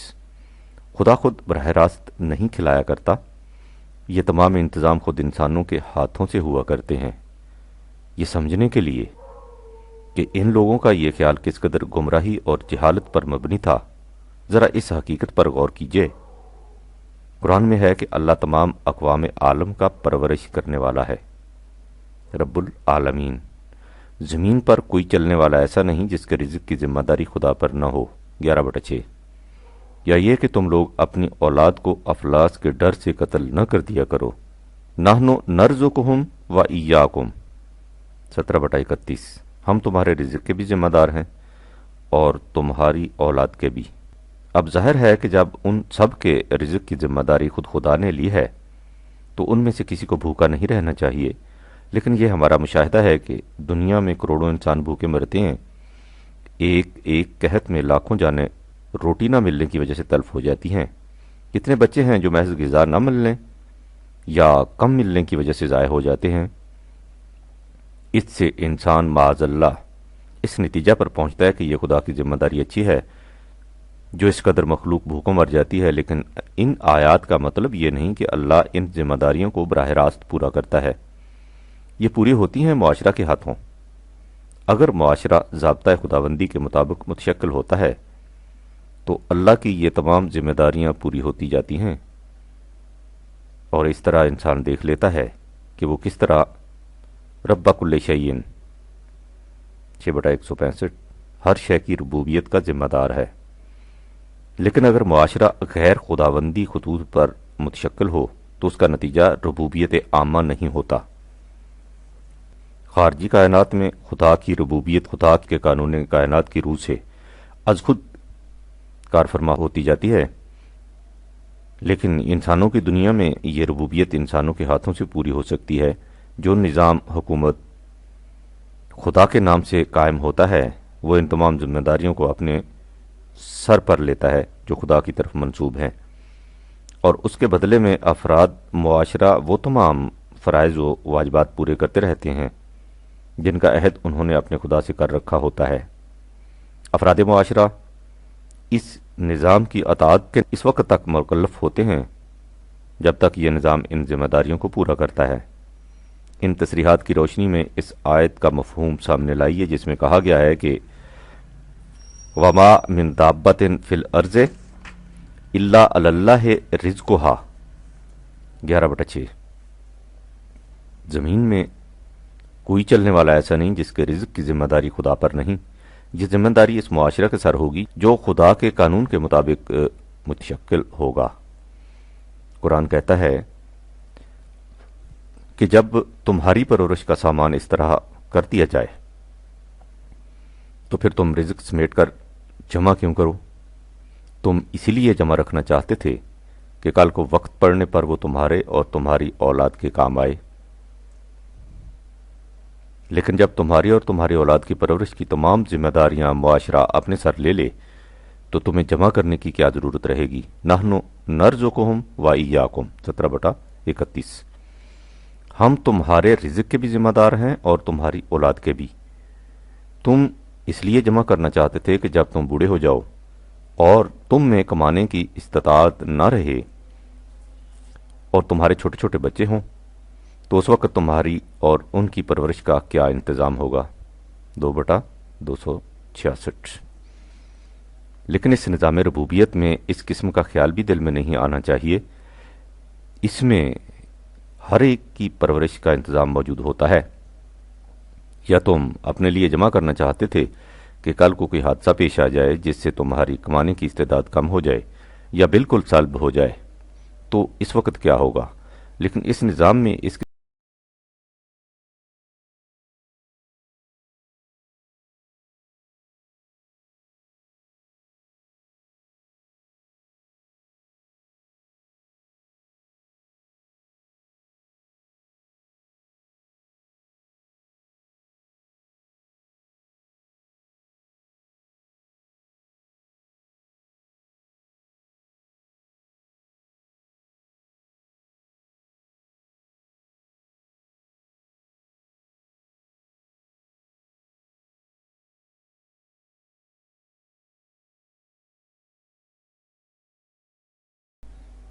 اس نظام میں اس قسم کے خارجی یا داخلی حوادث کے لیے پرویژن کر لینا کچھ دشوار نہیں۔ ان ذالک علی اللہ یسیر 57/22۔ یہ وہ نظام ہے جس میں کسی استعداد کے کم یا سلب ہو جانے سے انسان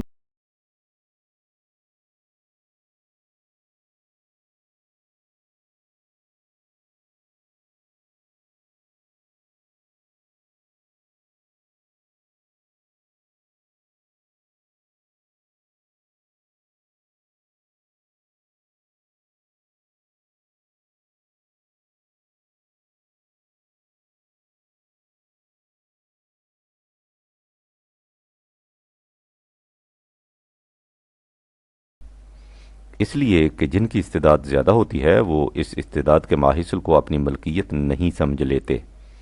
وَلَا تَفْرَحُوا بِمَا آتَاكُمْ 57/23۔ یہ دشواری اس معاشرے میں پیش آتی ہے جہاں ہر شخص خود بڑا بننے کی فکر کرے اور اس کے لیے دوسرے انسانوں کی کمائی پر اس طرح چپ کے ہاتھ مارے جس طرح شکاری دبے پاؤں شکار کو جاد بوجھتا ہے۔ واللہ لا یحب کل مختال فخور 57/23۔ لہٰذا جس معاشرے میں انسان کا رزق اس طرح محفوظ سیکیورڈ ہو، اس میں جمع کرنے کی ضرورت کہاں رہتی ہے؟ یہ تو مستقبل کے عدم تحفظ انسیکیورٹی کا احساس ہے جو انسان کو ہر وقت جمع کرنے پر اکساتا رہتا ہے۔ الشیطان یعدکم الفقر ویأمرکم بالفحشاء 2/268۔ ابلیسی معاشرہ تمہیں ہر وقت احتیاج سے ڈراتا رہتا ہے اور اسی ڈر کی بنا پر بخل پر اکساتا رہتا ہے۔ اس کے برعکس نظام ربوبیت تمہیں پوری حفاظت کا یقین دلاتا ہے اور رزق کی فراوانیوں کی ضمانت دیتا ہے۔ واللہ یعدکم مغفرۃ منہ وفضلا 2/268۔ غور کیجئے قرآن نے کس طرح 4 لفظوں میں دونوں معاشروں کا فرق نمایاں طور پر بیان کر دیا ہے۔ ایک وہ معاشرہ جس میں ہر شخص اپنی ضروریات زندگی کا خود ذمہ دار ہے، کسی اور کو اس سے غرض نہیں کہ اس کی ضروریات پوری ہوتی ہیں یا نہیں۔ ظاہر ہے کہ اس معاشرہ میں ہر فرد ہر وقت مستقبل کے متعلق خائف رہے گا۔ اس کو ہر وقت یہ دھڑکا لگا رہے گا کہ کل کو مجھ پر کوئی وقت آ پڑا تو میرا اور میری اولاد کا کیا بنے گا۔ مستقبل کے متعلق اس قسم کا عدم اطمینان انسیکیورٹی ہے جو انسان کے لیے دنیا کو جہنم بنا دیتا ہے۔ وہ ہر وقت زیادہ سے زیادہ سمیٹنے اور جمع رکھنے کی فکر میں غلطاں و پیچاں رہتا ہے یہاں تک کہ وہ قبر میں جا پہنچتا ہے۔ حتیٰ زرتم المقابر 102/3۔ اس کے لیے وہ ہر قسم کی بے ایمانی اور بددیانتی کرتا ہے، جھوٹ بولتا ہے، فریب دیتا ہے، طرح کی ہیلہ جوئیاں کرتا ہے۔ اس کے برعکس دوسرا معاشرہ ہے جس میں ہر فرد معاشرہ کی اپنی اور اس کی اولاد کی پرورش کی ذمہ داری معاشرہ اپنے ذمے لے لیتا ہے۔ اس میں کسی شخص کو اپنے مستقبل کے متعلق کوئی عدم اطمینان نہیں ہوتا۔ وہ دل کے پورے اطمینان کے ساتھ کام کرتا ہے اور چین کی نیند سوتا ہے۔ اسے نہ جھوٹ بولنے کی ضرورت ہے، نہ چوری کرنے کی حاجت، نہ فریب دینے کی ضرورت ہے، نہ بددیانتی کرنے کی مجبوری۔ یہ ہے وہ معاشرہ جو اس نئی جماعت کے ہاتھوں متشکل ہوتا ہے۔ اس میں نہ تو کسی کو مستقبل کی فکر ستاتی ہے اور نہ ہی یہ خدشہ ہوتا ہے کہ میری محنت کا ماحصل اس طبقہ کی عیش پرستیوں کی نظر ہو جائے گا جس کے ہاتھ میں معاشرہ کا نظم و نسق ہے۔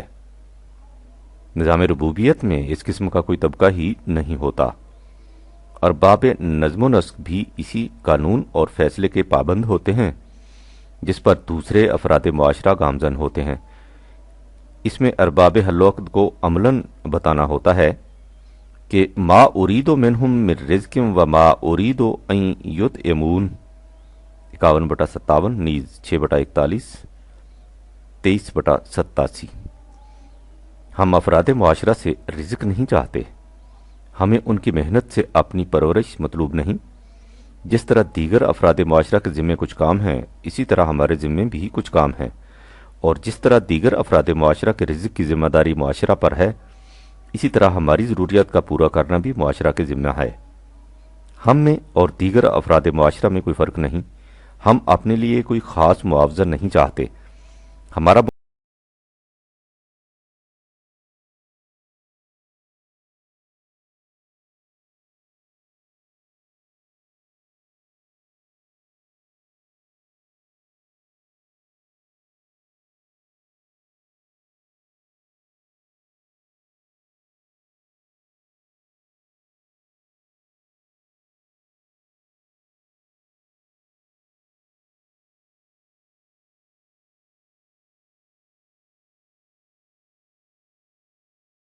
معاشرہ کے ساتھ اس نظام ربوبیت کے اجزاء ہیں۔ و امرت ان اکون من المسلمین 10/72۔ دوسرا جذبہ جس کے لیے انسان دوسروں سے زیادہ دولت مند بننے کی کوشش کرتا ہے، سوسائٹی میں ممتاز حیثیت حاصل کرنے، سوشل سٹیٹس کا جذبہ ہے۔ اسے قرآن تفاخر اور تکاثر سے تعبیر کرتا ہے، لیکن اس معاشرہ میں جو نظام ربوبیت کی بنیاد پر قائم ہوتا ہے، عزت و عظمت کے معیار اور سوسائٹی کی اقدار ویلیوز بدل جاتی ہیں، اور یہ ظاہر ہے کہ قیمت ہر شے بانداز نگاہ۔ ہمارے موجودہ غلط معاشرہ میں عزت و تکریم کا معیار دولت ہے، جس کے پاس جتنی زیادہ دولت ہے وہ اتنا ہی زیادہ معزز اور ممتاز ہے، لیکن قرآنی معاشرہ میں عزت کا معیار تقویٰ ہوگا، یعنی جو اپنے فرائض مفروضہ کو سب سے بہتر طریق پر سر انجام دے گا اور اس طرح قانون خداوندی سے سب سے زیادہ ہم آہنگ ہوگا، وہی سب سے زیادہ واجب التکریم ہوگا۔ انا اکرمکم عند اللہ اتقاکم۔ لہٰذا اس معاشرہ میں دولت جمع کرنے کا یہ جذبہ بھی باقی نہیں رہے گا۔ یہیں سے یہ حقیقت بھی سامنے آ گئی کہ جب نظام ربوبیت میں تمام ضروریات زندگی کی ذمہ داری معاشرہ کے سر ہوگی، اور اس طرح نہ کسی کو روپیہ اپنے پاس رکھنے کی ضرورت ہوگی، نہ جائیداد کی ذاتی ملکیت کی حاجت، تو اس وقت تجارت میں نفع لینے کا بھی سوال پیدا نہیں ہوگا۔ نفع تو ایک طرف، اس وقت تجارت کا موجودہ نظریہ ہی بدل جائے گا۔ اس وقت چیزیں تیار کرنے والے انہیں تیار کرتے جائیں گے، اور جنہیں ان کے استعمال کی ضرورت ہے وہ ان تک پہنچا دی جائیں گی۔ چیزیں بنانے والوں اور استعمال کرنے والوں دونوں کے رزق کی ذمہ داری معاشرہ پر ہوگی۔ ہمارا موجودہ معاشرہ اپنی پیدا کردہ مصیبتوں سے تنگ آ کر زیادہ سے زیادہ یہ سوچتا ہے کہ نقدی کے مبادلے کی بجائے اجناس کا مبادلہ، بارٹر سسٹم بہتر ہو سکتا ہے۔ اس باب میں کہا یہ جاتا ہے کہ مبادلے کے عدل کے یہ معنی ہیں کہ جن چیزوں کا تبادلہ کیا جائے ان کی قیمتیں برابر ہوں، لیکن اس کے بعد دقت یہ پیدا ہوگی کہ چیزوں کی قیمتوں کو کیسے متعین کیا جائے۔ مثلا موچی نے جوتا تیار کیا، وہ اسے گیہوں کے عوض فروخت کرنا چاہتا ہے۔ اب یہ کیسے متعین کیا جائے کہ کس قدر گیہوں کی قیمت جوتے کی قیمت کے برابر ہے؟ لیکن جس معاشرہ میں موچی اور کسان دونوں کے رزق کی ذمہ داری معاشرہ پر ہو، اس میں قیمت کا سوال ہی پیدا نہیں ہوگا، وہاں سوال ہوگا ضرورت کا۔ اس لیے قرآنی نظام ربوبیت میں تجارت کا مسئلہ خود حل ہو جاتا ہے۔ اس میں تجارت سے دراصل مراد ہوگا اشیاء ضروریہ کی مناسب تقسیم کا انتظام۔ اس نظام کے کارندوں کی ضروریات زندگی معاشرہ نظام مملکت کی طرف سے مہیا ہوتی رہیں گی، اسی کو ان کا منافع کہہ لیجئے۔ اسی طرح اس نظام میں کام کرنے والوں، موجودہ اصطلاح میں محنت کشوں مزدوروں کی اجرتیں مقرر کرنے کا بھی سوال پیدا نہیں ہوگا۔ وہ اپنی استعداد کے مطابق وہ کام کریں گے جو انہیں تفویض کیا جائے گا، اور معاشرہ ان کی ضروریات پوری کرتا جائے گا، یہی ان کی محنت کا معاوضہ ہوگا۔ آپ غور کیجئے، نظام ربوبیت عامہ کی تشکیل میں سب سے بڑی رکاوٹ یہ تھی کہ انسان کی عقل اسے ڈراتی رہتی تھی کہ اگر تم نے اپنی کمائی دوسروں کو دے دی تو کل کو تمہارا کیا ہوگا۔ اس جدید معاشرہ نے عقل کا اطمینان کر دیا کہ اس شخص اور اس کے تمام متعلقین کے رزق کی ذمہ داری معاشرہ کے سر ہے، اس لیے اب تمہیں عقل کو تشویش وری کرنے کی ضرورت نہیں۔ تمہیں جو مشکل پیش آئے اسے معاشرے کے سپرد کر دو، معاشرہ خود اس کا حل تلاش کرتا پھرے گا۔ غور کیجئے کہ اس انتظام سے عقل کتنے بخیڑوں سے چھوٹ گئی۔ علام روزگار کو آساں بنا دیا، جو غم ملا اسے غم جہاں بنا دیا۔ اس کے بعد یہ دیکھیے کہ جب انسان فکر معاش کی طرف سے آزاد ہو جائے اور اسے اپنے اور اپنی اولاد کے مستقبل کی طرف سے پوری بے فکری ہو جائے تو وہ دنیا میں کس قدر محیر العقول کام کر سکتا ہے۔ یہ تو معاشی پریشانیاں اور مستقبل کے متعلق عدم اطمینان ہے جو اس کی توانائیوں کو سلب کیے جاتا ہے۔ ورنہ انسان اتنی بڑی قوتوں کا مالک ہے کہ کوئی اس کا اندازہ ہی نہیں کر سکتا۔ اب آپ سوچئے کہ اگر کوئی ایسا معاشرہ ہو جس کے افراد کو نہ معاشی پریشانیاں ستائیں اور نہ ہی مستقبل کی طرف سے عدم اطمینان چھلاوے کی طرح ڈراتا رہے، تو وہ معاشرہ دنیا میں کیا کچھ نہیں کر سکے گا۔ وہ طوفان بلا کی طرح اٹھے گا اور فطرت کی تمام مخفی قوتوں کو مسخر کرتا ہو اور بروئے کار لاتا چلا جائے گا۔ اس کے ہر فرد کا سینہ آتش فشاں پہاڑ کی طرح شعلہ خیز ہوگا، اس کا ہر ممولہ شہباز سے لڑ جائے گا۔ اس کے راستے میں کائنات کی کوئی قوت سنگ گراں بن کر حائل نہیں ہو سکے گی۔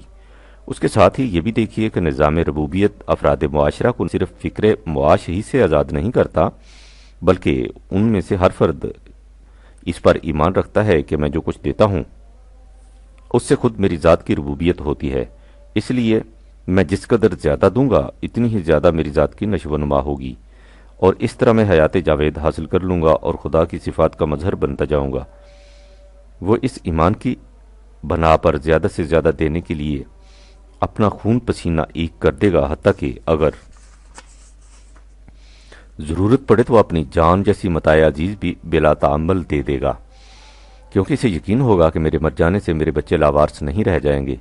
جان دے دینے سے مجھے وہ استحکام خودی ذات کی پختگی حاصل ہو جائے گی جس سے میں حیات جاویداں کا مستحق ہو جاؤں گا، لہٰذا اس کے لیے جان دے دینا بھی ایک جشن کامرانی ہوگا۔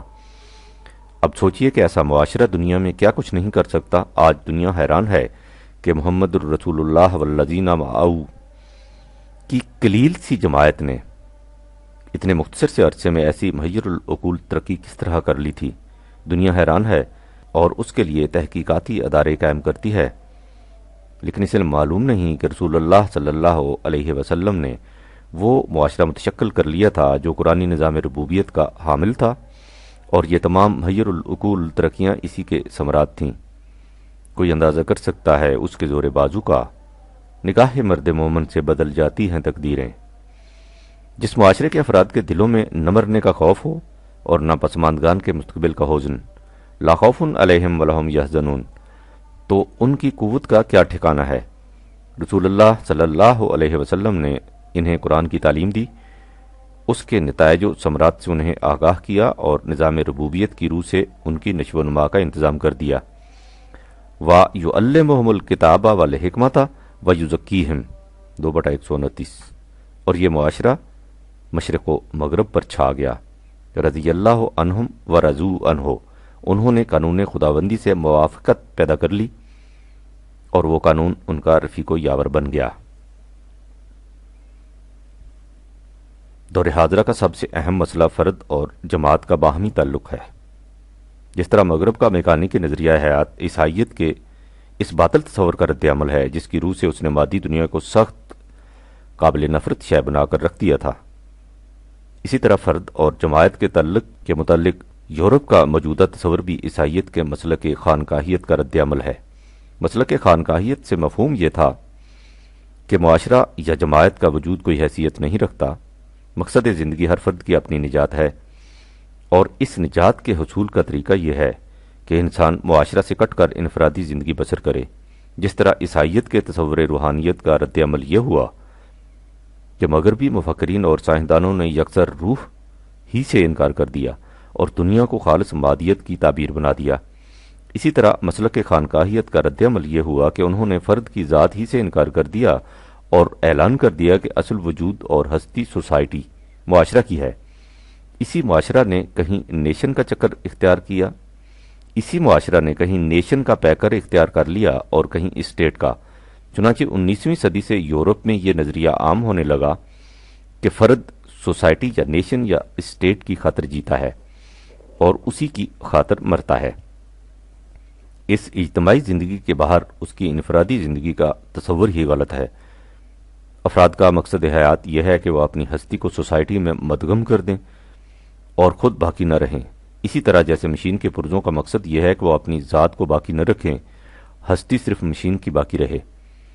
پرزوں کا کام یہ ہے کہ وہ مشین کے مقصد کلی کے حصول کی خاطر سرگرداں رہیں، انہیں اس سے کوئی غرض نہیں کہ وہ اس طرح گردش کیوں کر رہے ہیں۔ چنانچہ فرد اور سوسائٹی کے تصور کے ماتحت افراد کی حیثیت محض میکانیکی پرزوں، آٹومیشنز کی رہ جاتی ہے۔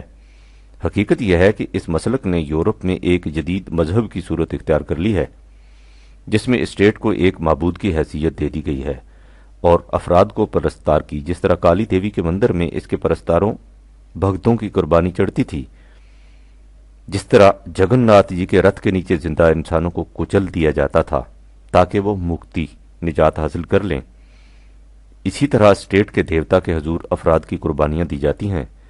چنانچہ ہیکسلے نیشنلزم کے متعلق لکھتا ہے کہ یہ ایک بت پرستانہ مسلک اور مشرکانہ مذہب ہے، ایسا مذہب جو فساد اور تفریق انسانیت کے لیے ایسا طاقتور ہے کہ کوئی توحید پرست مذہب فلاح و وحدت انسانیت کے لیے اس کا مقابلہ نہیں کر سکتا۔ اور مرے لکھتا ہے کہ چونکہ انسانوں کے دل سے خدا کا عقیدہ نکل گیا ہے، اس لیے اس خالی مکان پر اس جدید مذہب شیطان نے قبضہ کر لیا ہے۔ اصل یہ ہے کہ حکمران طبقے نے اپنی ہوس اقتدار کی تسکین کے لیے یہ ایک نیا حربہ تراشا ہے۔ پہلے جو کچھ مستبد مطلق العنان بادشاہ کے نام سے ہوتا تھا، وہی کچھ اب اسٹیٹ کے مبہم نام سے ہوتا ہے۔ اسٹیٹ ایک مجرد تصور، ایبسٹریکٹ کانسیپٹ ہے، اور آج تک کوئی مدبر یا مفکر نہیں بتا سکا کہ اسٹیٹ کی تعریف، ڈیفینیشن کیا ہے۔ لیکن جب اس تصور کو ذرا قرید کر دیکھا جائے تو اس کے نیچے وہی دکھائی دے گا جو اقتدار کو اپنے ہاتھوں میں رکھنا چاہتا ہے۔ کہا یہ جاتا ہے کہ اسٹیٹ کو مضبوط رکھو، اور اس سے مطلب یہ ہوتا ہے کہ برسر اقتدار طبقے کے ہاتھ مضبوط کرو۔ کہا یہ جاتا ہے کہ اسٹیٹ کے خلاف بغاوت نہ کرو، اور اس سے مفہوم یہ ہوتا ہے کہ کوئی ایسی حرکت نہ کرو جس سے حکمران طبقہ اقتدار کی کرسیوں سے نیچے گر جائے۔ کمیونسٹوں کا دعویٰ ہے کہ ان کے ہاں سلطانی جمہور، پیپلز گورنمنٹ ہے، لیکن وہاں بھی جمہور، پیپل سے در حقیقت مراد حکمران طبقہ ہے۔ جیک بائلڈن انقلاب چین کے ضمن میں لکھتا ہے کہ کمیونسٹوں کے ہاں جمہور کا لفظ کچھ عجیب باطنی مفہوم میں استعمال کیا جاتا ہے۔ پہلے خاقان چین اپنے آپ کو آسمان کا بیٹا کہا کرتا تھا، اب چین کے کمیونسٹ اپنے آپ کو جمہور کا بیٹا کہتے ہیں۔ بالفاظ دیگر اب خدا کی جگہ جمہور نے لے لی ہے، اور خاقان کی جگہ کمیونسٹوں نے۔ خاقان اس لیے حکومت کرتا تھا کہ اس کے پاس آسمانی سند تھی، اب کمیونسٹ اس لیے حکومت کرتے ہیں کہ ان کے پاس جمہور کی سند ہے۔ کمیونسٹ کہتے ہیں کہ جمہور کبھی غلطی نہیں کر سکتے، اس کے معنی یہ ہے کہ ہم جو جمہور کے نمائندے ہیں کبھی غلطی نہیں کر سکتے۔ بہرحال یورپ میں یہ نظریہ عام ہو چکا ہے کہ وجود حقیقی اسٹیٹ سوسائٹی نیشن کا ہے، اور فرد کی ہستی اسٹیٹ سوسائٹی کے قیام کا ذریعہ ہے، مقصود بالذات نہیں۔ اگر اسٹیٹ کا استحکام افراد کے زندہ رہنے سے ہوتا ہے تو انہیں زندہ رکھا جائے گا، اور اگر اس کے لیے ان کی جان کی ضرورت ہے تو انہیں جان دینی ہوگی۔ یہ اصول ہر جگہ کار فرما ہے، فرق صرف اتنا ہے کہ بعض مملکتوں میں حکومت کو اس سے واسطہ نہیں ہوتا کہ افراد پر کیا گزر رہی ہے اور وہ اپنے دن کیسے کاٹ رہے ہیں۔ بعض مملکتوں میں جنہیں ویلفیئر اسٹیٹ کہا جاتا ہے، حکومت کا فریضہ قرار دیا جاتا ہے کہ وہ افراد کی طبعی ضروریات زندگی کی دیکھ بھال کرے، لیکن یہ دیکھ بھال بھی اسی انداز کی ہوتی ہے جس انداز کی دیکھ بھال قربانی کے بکرے کی جاتی ہے۔ ان افراد کی صحت، توانائی وغیرہ کی فکر اس لیے کی جاتی ہے کہ اس سے اسٹیٹ مضبوط ہوتی ہے، یا زیادہ سے زیادہ یہ کہ اس سے ان کی پیداوار کی استعداد بڑھتی ہے، یعنی وہ اچھی مشین بن جاتے ہیں۔ قرآن فرد کو بڑی اہمیت دیتا ہے، اتنی اہمیت کہ اس کا ارشاد ہے کہ جس نے ایک فرد کو ضائع کر دیا تو یوں سمجھو گویا اس نے تمام نوع انسانی کو تلف کر دیا، اور جس نے ایک فرد کی زندگی کا سامان بہم پہنچا دیا تو یوں سمجھو فاقہ انما احی الناس جمیعا 5/32، جیسے اس نے تمام نوع انسانی کو زندگی بخش دی۔ اس کی ساری تعلیم فرد کی ذات، پرسنالٹی کی نشو و نما اور استحکام کے لیے ہے۔ اس کی یہ تعلیم کہ ہر فرد اپنے اعمال کا خود ذمہ دار ہے، اور اس کے اعمال کا نتیجہ اس کی اپنی ذات کے لیے استحکام انفرادیت، انڈیویجولیٹی کی زندہ دلیل ہے۔ فمن ابصر فلنفسہ ومن عمی فعلیہا 6/106۔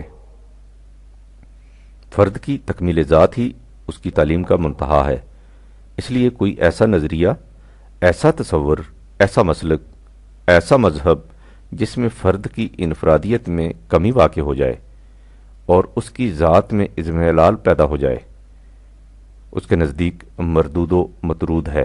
بقول اقبال، اگر یک ذرہ کم گرد و زنگیز وجود من، بائیں قیمت نمی گیرم حیات جاودانے را۔ لیکن وہ کہتا ہے کہ فرد کی ذات کی تکمیل جماعت کے بغیر نہیں ہو سکتی، اس لیے فرد کے لیے ضروری ہے کہ وہ جماعت کے ساتھ رہے۔ یا ایھا الذین آمنوا اتقوا اللہ وکونوا مع الصادقین، 9/119۔ اے ایمان والو، قانون خداوندی سے ہم آہنگ رہو، اور اس کا طریقہ یہ ہے کہ جو لوگ اس صداقت پر ایمان رکھتے ہیں ان کے ساتھ رہو۔ وہ کہتا ہے کہ انسان کی ذات تباہی اور بربادی سے اسی صورت میں محفوظ رہ سکتی ہے کہ وہ ایک ایسے معاشرے کا جزو ہو جس کے افراد ایک دوسرے کو تعمیری نتائج مرتب کرنے کی تلقین کریں اور ایک دوسرے کی ثابت قدمی کا موجب بنے۔ وتواصوا بالحق وتواصوا بالصبر، 103/3۔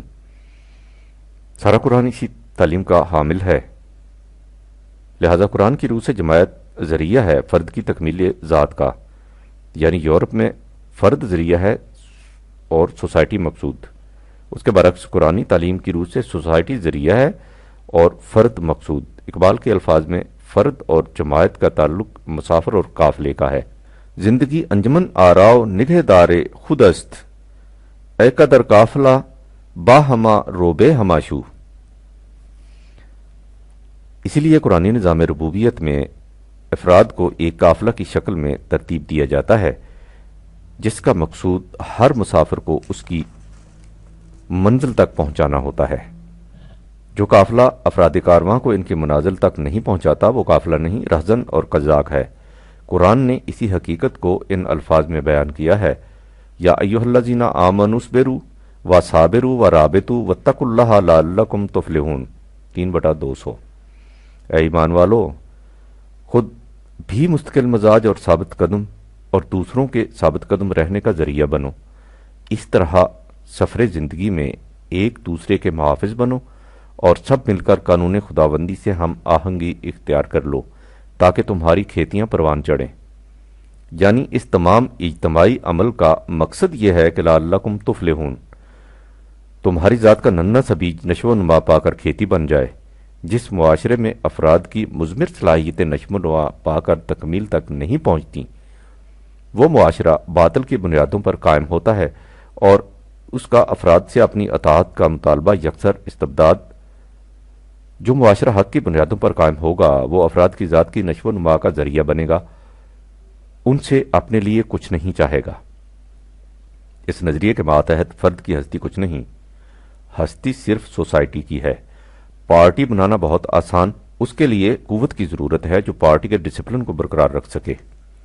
یہ پارٹی نہیں ہوتی، در حقیقت فوجی نظام ہوتا ہے جس میں افراد کی حیثیت سپاہیوں کی اور ارباب اقتدار کی حیثیت ان کے کمانڈر کی ہوتی ہے۔ سپاہی کا کام حکم کی تعمیل کرنا ہوتا ہے اور بس، نہ اس کی کوئی رائے ہوتی ہے، نہ فکر، نہ اس سے مشورہ لیا جاتا ہے، نہ اس کی منشاء دریافت کی جاتی ہے۔ بہترین سپاہی وہ ہے جس میں میں کا احساس یکسر ختم ہو چکا ہو، جس میں یہ احساس ذرا بھی باقی ہو اسے کچل دیا جاتا ہے۔ اور تو اور جن ممالک میں دعویٰ یہ کیا جاتا ہے کہ وہاں سلطانی جمہور پیپلز گورنمنٹ ہے، وہاں بھی یہ عالم ہے کہ کوئی فرد اپنی انفرادیت کا احساس تک نہیں رکھ سکتا۔ مثلا چین میں اس انداز حکومت کا آغاز ہمارے دور میں ہوا ہے۔ جیک بیلڈن جو انقلاب چین سے بے حد متاثر ہے اور اسے قدرت کا معجزہ قرار دیتا ہے، اس باب میں رقم تراز ہے کہ وہاں کمیونسٹوں کی کوشش یہ ہے کہ سوسائٹی کے حقوق کو افراد کے حقوق پر غالب قرار دے کر ملک کی وحدت قائم رکھی جائے۔ اگر تم نے کبھی انفرادیت کا مظاہرہ کر دیا تو یہ جرم عظیم ہوگا، تمہیں محاسبہ نفس کرنا ہوگا، تمہیں سوسائٹی کے جلسہ میں جا کر اپنے آپ کو تنقید کے لیے پیش کرنا ہوگا، تمہیں اپنی غلطی کا اعتراف کرنا ہوگا۔ یعنی کمیونزم کے نظام میں معاشرہ افراد کی پرورش تو کرتا ہے لیکن ان کی انفرادیت انڈیویجولی کو ذبح کر ڈالتا ہے۔ قرآن نے بھی اس قسم کے نظام پرورش کا ذکر کیا ہے۔ وہ کہتا ہے کہ فرعون کا دعویٰ یہ تھا کہ انا ربکم الاعلی، 89/24 میں سب سے بڑھ کر تمہاری پرورش کرنے کا انتظام کرنے والا ہوں۔ اس نے مصر کی تمام زمین اور اس کے دریاؤں کو قبضے میں لے رکھا تھا۔ 43/51 یہی وہ پرورش کے احسانات تھے جنہیں اس نے حضرت موسیٰ علیہ السلام کو جتایا، لیکن حضرت موسیٰ علیہ السلام کے ایک جواب نے فرعونی ربوبیت اور خدائی ربوبیت کے بنیادی فرق کو بے نقاب کر کے رکھ دیا۔ حضرت موسیٰ علیہ السلام نے کہا کہ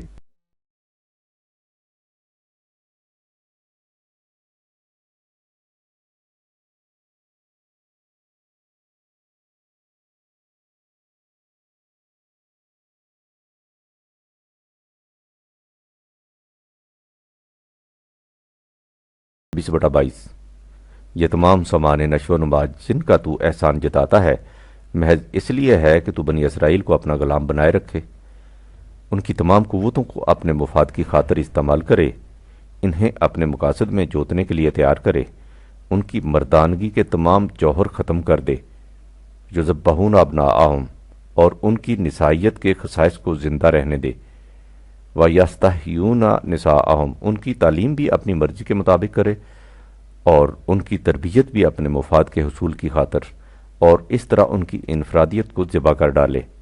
یہ ہے ربوبیت پرورش کا فرعونی نظام، جس میں حکومت یا نظام پیداوار کے ذرائع کو اپنی ملکیت میں لے لیتا ہے تاکہ افراد کو مطلب براری کے لیے بطور اشیاء استعمال کرے۔ اس نظام پرورش میں جس کا نام کچھ ہی رکھ لیا جائے، سوسائٹی، نیشن، اسٹیٹ، جمہور، فرد اپنی حیثیت کچھ نہیں رکھتا۔ اس کے برعکس نظام ربوبیت میں جماعت کی تشکیل ہی اس لیے کی جاتی ہے کہ فرد کی انفرادیت کامل طور پر نشو و نما پا سکے۔ غور کیجئے کہ یہ مرحلہ کس قدر مشکل ہوتا ہے۔ نظام کی استحکام کا تقاضا ہوتا ہے کہ پورا نظم و ضبط قائم رکھا جائے، اور دوسری طرف افراد کی ذات کی نشو و نما اور انفرادیت کی پرورش کا تقاضا ہوتا ہے کہ ان کی حریت فکر اور آزادی رائے کو زیادہ سے زیادہ وسیع کیا جائے۔ ان دو متضاد تقاضوں میں امتزاج پیدا کرنا آسان کام نہیں۔ یہی وہ اہم مرحلہ تھا جس کے متعلق نبی اکرم صلی اللہ علیہ وسلم سے کہا گیا، اِنَّا سَنُلْقِي عَلَيْكَ قَوْلًا ثَقِيلًا 73/5 تم پر ایک بہت بڑی ذمہ داری، ایک گراں بار فریضہ عائد کیا جا رہا ہے، وہ ذمہ داری جس سے آپ کی کمر ٹوٹ رہی تھی۔ وزرک الذی انقض ظہرک 94/3 اس کتاب کا یہ موضوع نہیں اور نہ ہی اس کی یہاں گنجائش ہے، ورنہ آپ کو تفصیل سے بتایا جاتا کہ حضور نے اس کمر شکن ذمہ داری کو کس حسن و خوبی سے نبھا، اور اس طرح جس معاشرہ کی تشکیل کی، اس میں یہ دونوں متضاد عناصر کس طرح شیر و شکر ہو کر ایک دوسرے میں مدغم ہو گئے تھے۔ نظام کا نظم و ضبط، ڈسپلن ایسا کہ اس کی مثال شاید ہی کہیں اور ملے، اور اس کے ساتھ افراد معاشرہ کی حریت فکر و آراء کا یہ عالم کہ فرزندان آدم میں سے شاید ہی کسی کو ایسی آزادی نصیب ہوئی ہو۔ اس کا امکان صرف قرآنی نظام ربوبیت ہی میں ہے، اس کے سوا اس کی کوئی دوسری شکل نہیں۔ یہی وہ نظام ہے جس میں حاکم و محکوم کا تصور ختم ہو جاتا ہے اور تمام افراد معاشرہ کا باہمی تعلق رفقائے کار کا رہ جاتا ہے، جس میں باہمی نظم و ضبط کا ذریعہ وہ قانون ہوتا ہے جو ان میں سے کسی کا خود ساختہ نہیں ہوتا بلکہ خدا کی طرف سے ملتا ہے۔ اس کے مطابق معاشرہ کا نظم و ضبط بھی قائم رہتا ہے اور افراد کی ذات کی تکمیل بھی ہوتی جاتی ہے۔ جیسا کہ اس سے پہلے بھی لکھا جا چکا ہے، اب دنیا آہستہ آہستہ زمانے کے تقاضوں سے مجبور ہو کر از خود ان اصولوں کی طرف آ رہی ہے جنہیں قرآن نے پیش کیا تھا۔ چنانچہ اس ضمن میں بھی اب دنیا کا قدم اسی طرف اٹھ رہا ہے۔ اسی یورپ سے یہاں یہ کہا جا رہا ہے کہ سب کچھ معاشرہ ہی ہے، فرد کی حیثیت کچھ نہیں۔ اب یہ آوازیں بھی اٹھ رہی ہیں کہ اصل مقصود فرد ہے اور اس کی ذات کی تکمیل ہی مقصود معاشرہ ہے۔ 1941 میں کولمبیا یونیورسٹی میں ایک کانفرنس منعقد ہوئی تھی کہ وہ غور کرے کہ انداز جمہوریت کے ساتھ سائنس، فلسفہ اور مذہب کا کیا تعلق ہے۔ وہ کانفرنس جس نتیجہ پر پہنچی وہ یہ تھا کہ اصول بس ایک ہی ہے، یعنی احترام آدمیت، انسانی ذات کی قدر۔ دنیا کی تعمیر نو صرف اسی ایک اصول پر ہو سکتی ہے۔ انسانی ذات جس احترام کی مستحق ہے، اگر اس میں ذرا بھی کمی روا رکھی گئی اور بعض انسانوں کو دوسرے انسانوں کے سیاسی اور اقتصادی مفاد کا اعلی کار بننے دیا گیا تو مہذب زندگی کی ساری عمارت نیچے آ گرے گی۔ انسانی تہذیب و ثقافت کی عمارت صرف احترام ذات کے ستون پر قائم رہ سکتی ہے۔ الیگزینڈر لوڈے، جو لیگ آف نیشن کے شعبہ مالیات و اقتصادیات کا ڈائریکٹر رہ چکا ہے، لکھتا ہے کہ صداقت کا معیار زندگی ہونا چاہیے فرد کی زندگی، فرد جو مقصود بالذات ہو، کسی مقصد کے حصول کا ذریعہ نہ ہو۔ ایم مارٹن بوبر لکھتا ہے کہ جب انسان اپنے آپ کو ایک مثبت حقیقت کے طور پر میں نہیں کہہ سکتا، وہ خدا کو تو بھی نہیں کہہ سکتا۔ جو آواز کا جواب نہیں دے سکتا، وہ آواز سننے کے قابل نہیں سمجھا جاتا۔ انسان ہی ہستی کے امکانات کی منجمد شکل ہے، یہی کائنات کی ہر حیرت کا مرکز ہے۔ اصل یہ ہے کہ ابھی تک یہ حقیقت پردے سے باہر ہی نہیں آئی کہ کائنات میں انسان کا صحیح مقام کیا ہے۔ آرنسٹ کیسیرر لکھتا ہے کہ انسان کی قیمت خارجی اور اضافی چیزوں سے نہیں متعین کی جا سکتی، اس کی اصل قیمت اس کی اپنی ذات ہے۔ لیوس ممفورڈ ٹالسٹائے کے حوالے سے لکھتا ہے کہ ہر فرد میں انسانیت کی تمام ممکنات کا بیج موجود ہے، اس لیے معاشرہ کا کام یہ ہے کہ وہ ممکنات کے اس بیج کو حقیقت کا جیتا جاگتا شجر سمادار بنا دے۔ معاشرے کا یہی مقصد ہے اور اسی لیے اس کی ضرورت ہے۔ ممفورڈ کے الفاظ میں، انسان کو اپنی پوری قامت تک پہنچنے کے لیے عالمگیر معاشرہ کی تعاون کی ضرورت ہوتی ہے۔ نکولس باردیو فرد اور معاشرہ کے تعلق کے ضمن میں لکھتا ہے، قدر اعلیٰ انسانی ذات ہے، معاشرہ نہیں۔ ہر ذات اپنی دنیا آپ ہوتی ہے، لیکن انسانی ذات دنیا کی تاریخ اور کائنات کی فکر کے امکانات کو اپنے اندر لیے ہوئے ہے۔ اگر معاشرہ کا یہ مطالبہ ہے کہ انسان میں جس قدر خوبیاں اور صلاحیتیں ہیں وہ اس کی عطا کردہ ہیں، اس لیے انسان کو چاہیے کہ وہ ان تمام خوبیوں اور صلاحیتوں کو معاشرے کے حضور پیش کر دے، تو یہ غلامی کی بدترین شکل ہے۔ انسانی ذات معاشرہ کا جزو نہیں ہوتی، اسے معاشرہ کے اندر ضم نہیں ہونا چاہیے۔ یہ عجیب تماشا ہے کہ انسان خود ہی معاشرے کی تخلیق کرتا ہے اور خود ہی اس سے مسحور ہو کر اس کی محکومیت اختیار کر لیتا ہے۔ یاد رکھیے کہ ایک انسان کی موت، خواہ وہ کیسا ہی حقیر انسان کیوں نہ ہو، مملکتوں اور سلطنتوں کی موت سے کہیں زیادہ اہمیت رکھتی ہے۔ ایک مکمل مملکت وہ ہے جس میں کوئی انسان کسی دوسرے انسان پر اپنا حکم نہ چلا سکے۔